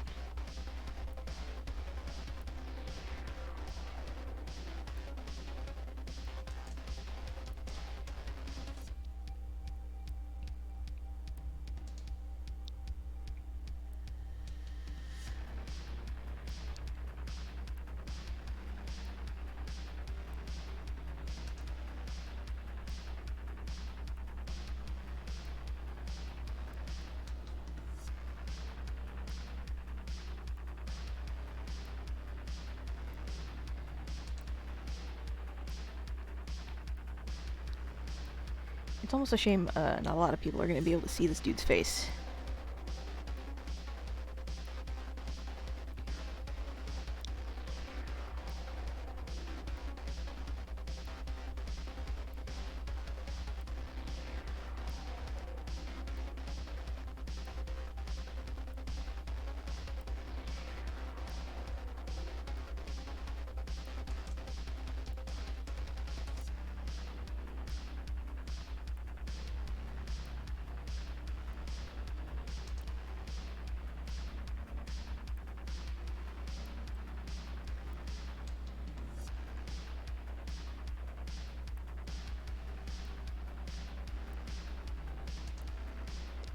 So close to the end. Just gotta make sure that I'm actually in the fabric and not just kind of poking out the side fringe or anything like that.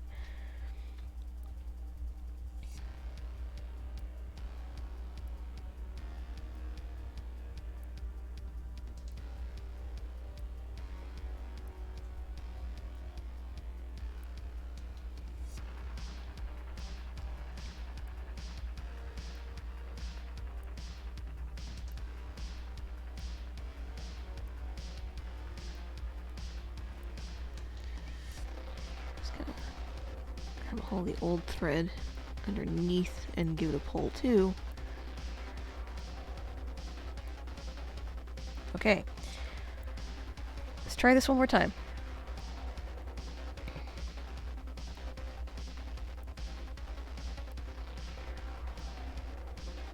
There we go.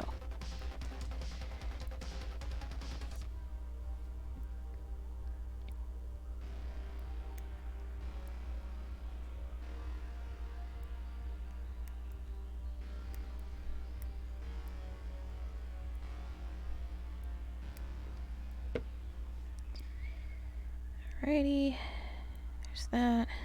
Tie a couple of knots, and then this will be finished.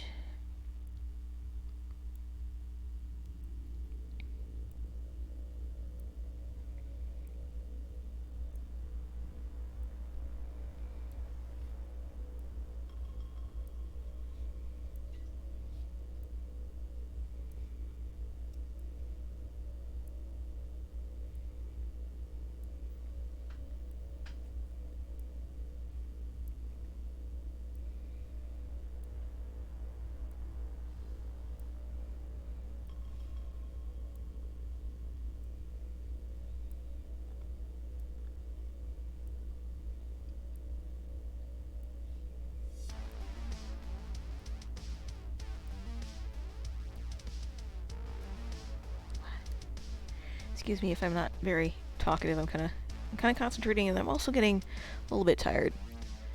I got another nap coming in about 45 minutes. Okay, cool.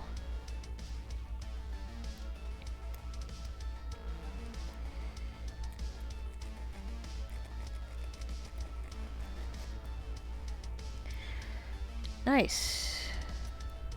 Flawless. Okay.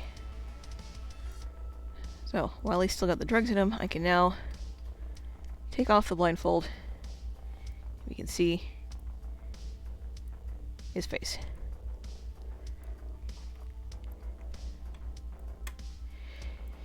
This is an incredibly anxious dinosaur.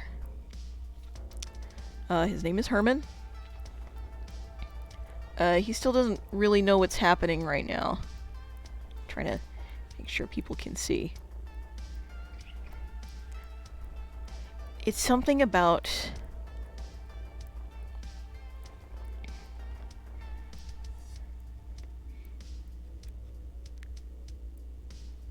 the turn of his lips.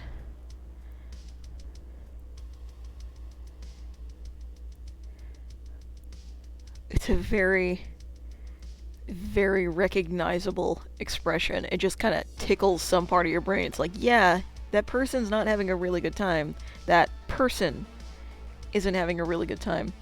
That's why this guy gets a very... so the scale is called a dormancy rating. He gets a very kind It's a very low one. He gets a 0 because he's very, very much aware, and he's probably going to be the first to wake up here in a minute if he isn't already. I'm going to put him down there. That way he doesn't have to see all of this. Alright. We finally finished. I don't know if I really am going to play anything. I might.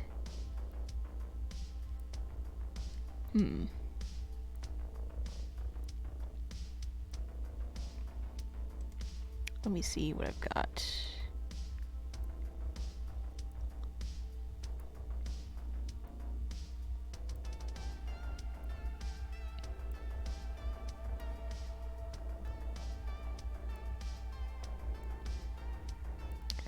I could do a little bit more Death and Taxes.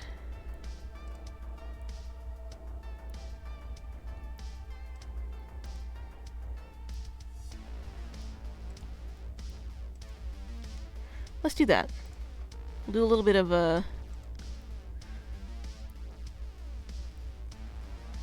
Death and Taxes.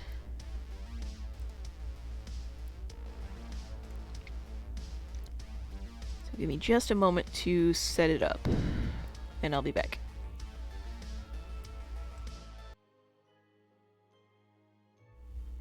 Okay, here we are. Just gonna play a little bit, maybe a couple of rounds.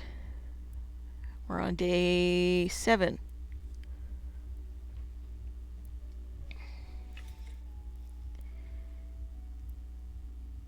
Thankfully, this is a game that can be done with just the mouse.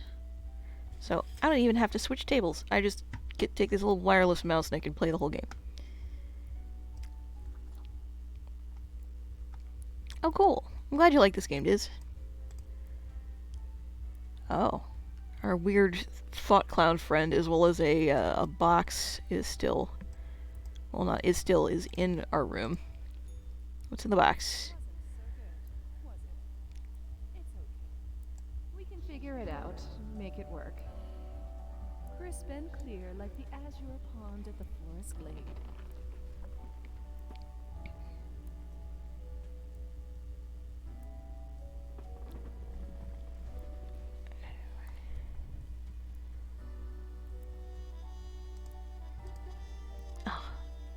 I'm clicking OBS instead of the actual game.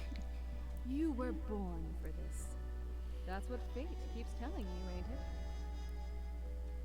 It's like a surge in your spine.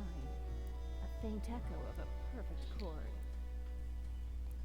It's very close, Grand Hero. Be seeing you.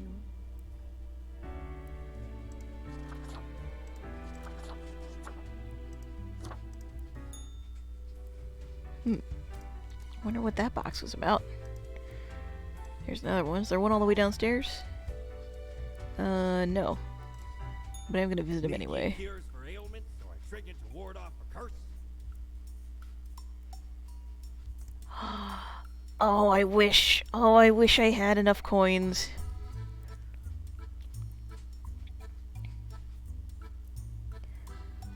I wish I knew what these things did. I'm not earning enough money. Okay, what's in the box?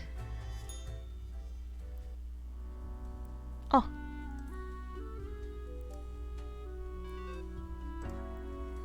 Okay, see if we can clean up the mess from yesterday. That might give you just the boost you need. Do not forget you may leave troubles behind, but new ones always lie ahead. Oh, okay, thanks. 2 humans. Spare humans who seem helpful against the troubles. Okay. 2 humans have to die. We have to spare helpful ones.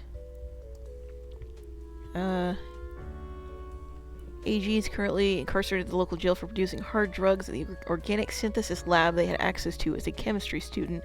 They still dream of finishing their degree program after getting out of jail. AG now wishes to be a diplomat as they are constantly negotiating getting deals in jail and surviving. Huh. Okay.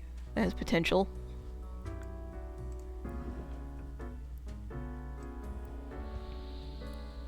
I bet the coins go in the piggy bank. So you seem okay, so I'm gonna put you up here. Ronaldo Peth, morgue assistant. No one truly knows how the fall from grace of Ronaldo began. Once upon they lived a heroic life, so it is said, but such grand deeds are now a thing of the past. These days they work as a post-middle-aged assistant at a morgue. Okay, that's kind of neutral. Florian Fresnaz, medical examiner. Florian's work focuses on bloodstain. Okay, the coins need to shut up, they're kind of loud. Bloodstain pattern analysis, but they also lead a parallel life as a vigilante serial killer, hunting down murderers who've escaped the justice system. This diversified portfolio keeps them very busy, leaving scarcely any time to relax. Is this supposed to be a Dexter reference? That shitty little smile? I didn't even watch that show and I know what the fuck that is. Maybe. Blaze Masterson. Blaze works as the Prime Minister's personal helicopter pilot. They love flying so much, they'll fly around all day, even when their employer doesn't need to go anywhere. All the money for fuel is taken from taxpayer funds. Sorry, dude, you're gonna die.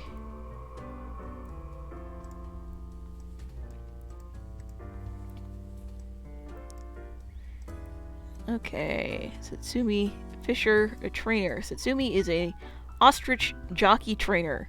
Having been an ostrich jockey themselves until an ostrich kick ended their career, oh boy, they know what it takes to make it in the brutal world of ostrich riding. After retiring, they see the birds as nothing more than a means to an end, and as such, they run an ostrich fighting ring on the side. Okay, you're a candidate for death. Rodrigo Solario, a semi-popular live streamer. Okay, Rodrigo has started pivoting their discussion topics more and more towards the peculiar and obscure. Their main topic as of late is the ever-present simulation world hypothesis. While not a true believer, Rodrigo has found some merit in the idea. So this has come up in a couple of, yeah, Dizzy, illicit ostrich fighting. This idea of the simulation world keeps coming up in several portfolios, and I'm starting to wonder whether or not I'm expected to suppress this worldview by killing people who have it, or if I'm supposed to let it be. Being that I'm in a bureaucracy and I enjoy the status quo, apparently he's gonna die.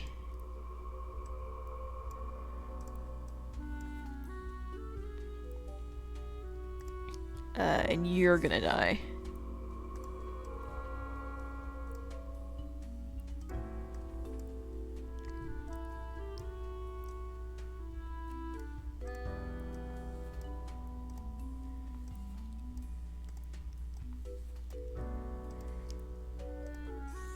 And I swear to God, if the boss is like, oh, but you went over quota. A quota is a minimum. Again. It's a minimum.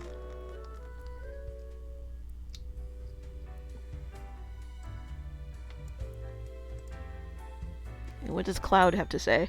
Psst. How do you live with yourself? Okay, Barely. technically, you are not alive anymore. But maladies are ravaging the populace.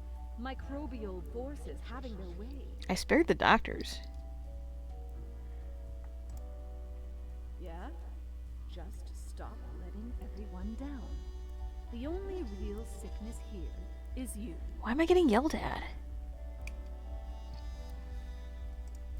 Yeah, life's not fair, bonehead. I'm exiting this conversation. You're probably powerless. Ain't anything you can do about it.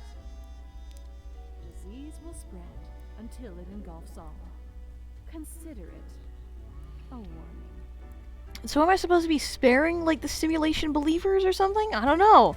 Because that's clearly a plot point.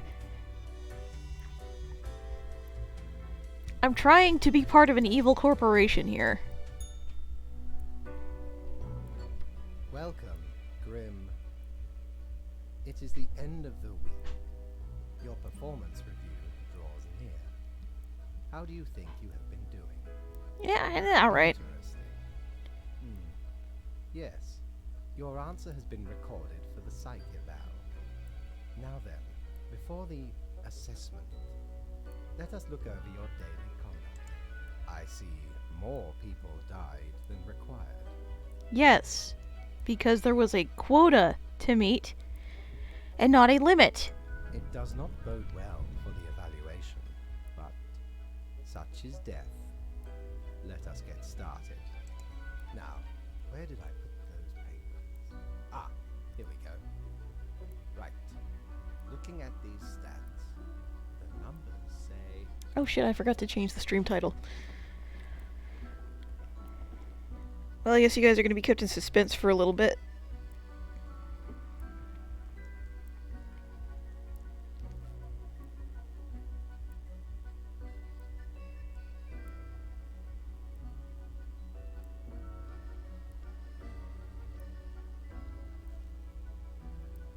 There we go. Got that updated. Alright, what does it say? Your conduct over the 7 days has been most excellent. I am, sincerely, surprised and pleased by your display of loyalty. Mm-hmm. So much so that the office has deemed you fit for a raise. Thank Oh, you. Do not thank me, Grim. We are just getting started. Speaking of, the raise also comes with a prize. The office is proud to present you with an award of excellence. Display it proudly on your workstation. I get required desk junk. Nice.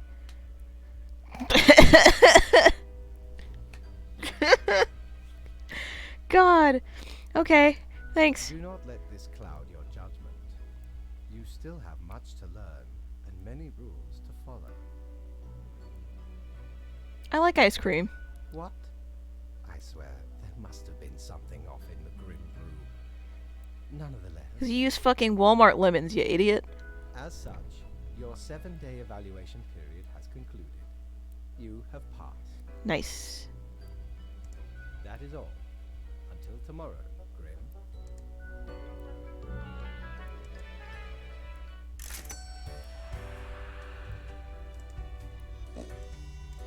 And I got no money that day.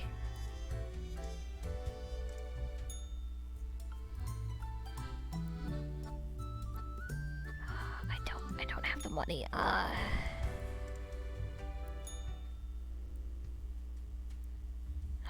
Is that a corpse flower?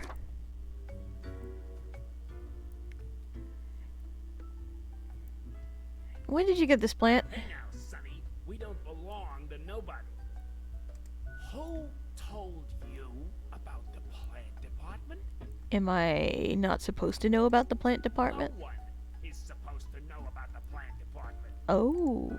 Forget what you heard, Sonny. No such thing anywhere. Really? We deny everything. I don't believe you. Not gonna lose any sleep over that, Sonny. You can tell me. Ain't nothing to tell. Fine, I didn't want to know anyway. And you never will. Ha ha ha. Oh, my gambit didn't work. All right, we're just kidding. Okay, good, It's good, not good. really Okay. that big of a deal anyway. Sonny, it's just a regular department. Not even that big, but it's very busy. Is it because college kids keep killing their What houseplants? do you think? It's a department for managing plant life. There are a lot of plants. A lot. More than humans. Plants everywhere. We're real tired of folks asking about the plant department. Is why we visit the den on Sundays. Lowers the chance of bothersome busybodies with annoying questions. You may have to wear an FAQ plaque around your neck. Who even gave you the idea the department is anything interesting? Doesn't the Mystery Act just make you more compelling to people? Might be. Can't help it though. There's theater in my xylem. Anything else? Seeing as we're now deep in the soil of inquiry. Is there really nothing unusual at the plant department? We see you got a keen mind, so we'll let you in on a secret. But you didn't hear this from us. Gotta promise you won't spill a bean. I can't promise anything. No, I promise. If at some point you break your word,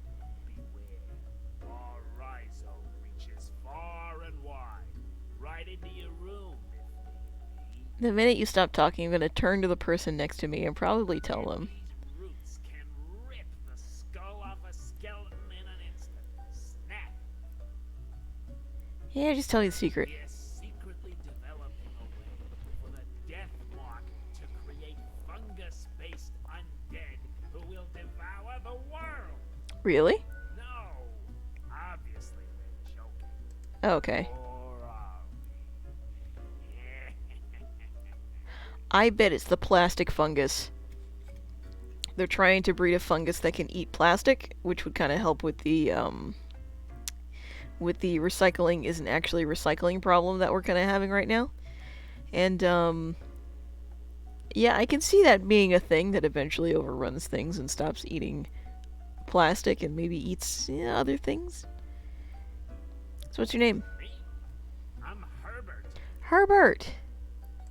You know, sort of like a herb ert. A herb. Very funny. Who were you before you became a plant reaper? I've always been Herbert. And the green fella holding me up. That's my pal, Tim. Tim's a real hoot. Oh, we named the plant. Say hello, Tim. Hello, Tim. Who's Tim? Tim's my partner. All root, stem, and leaf. Sometimes they bloom and have the most delightful aroma. So you get to wear Febreze scented body armor. The bee department find us very attractive. Oh no. Anything else? There's a bee department? There's a bee? Makes perfect sense, don't it? Don't ask about the bee department. What if I asked about the bee Anything department? else? Oh, won't let me. Okay. Not in this lifetime, Sonny. Bee, bee, bee!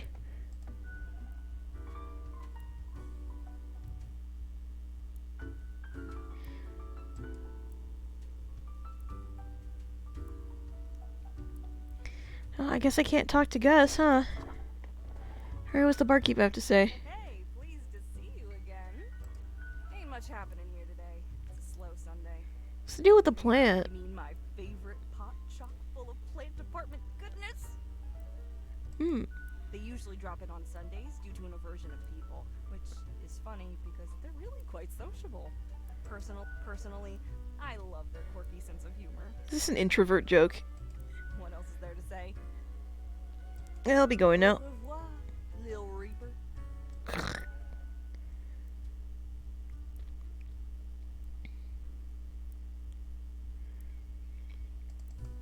wish I could talk to Gus. That'd be nice.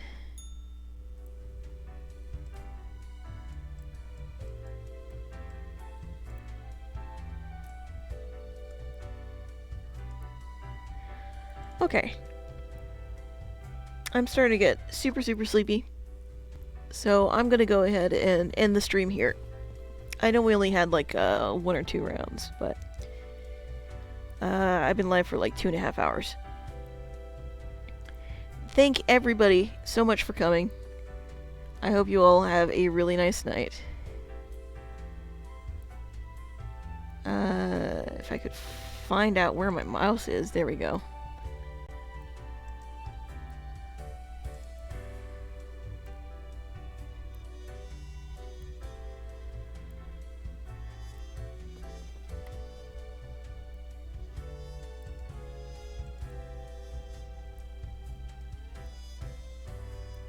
Alright.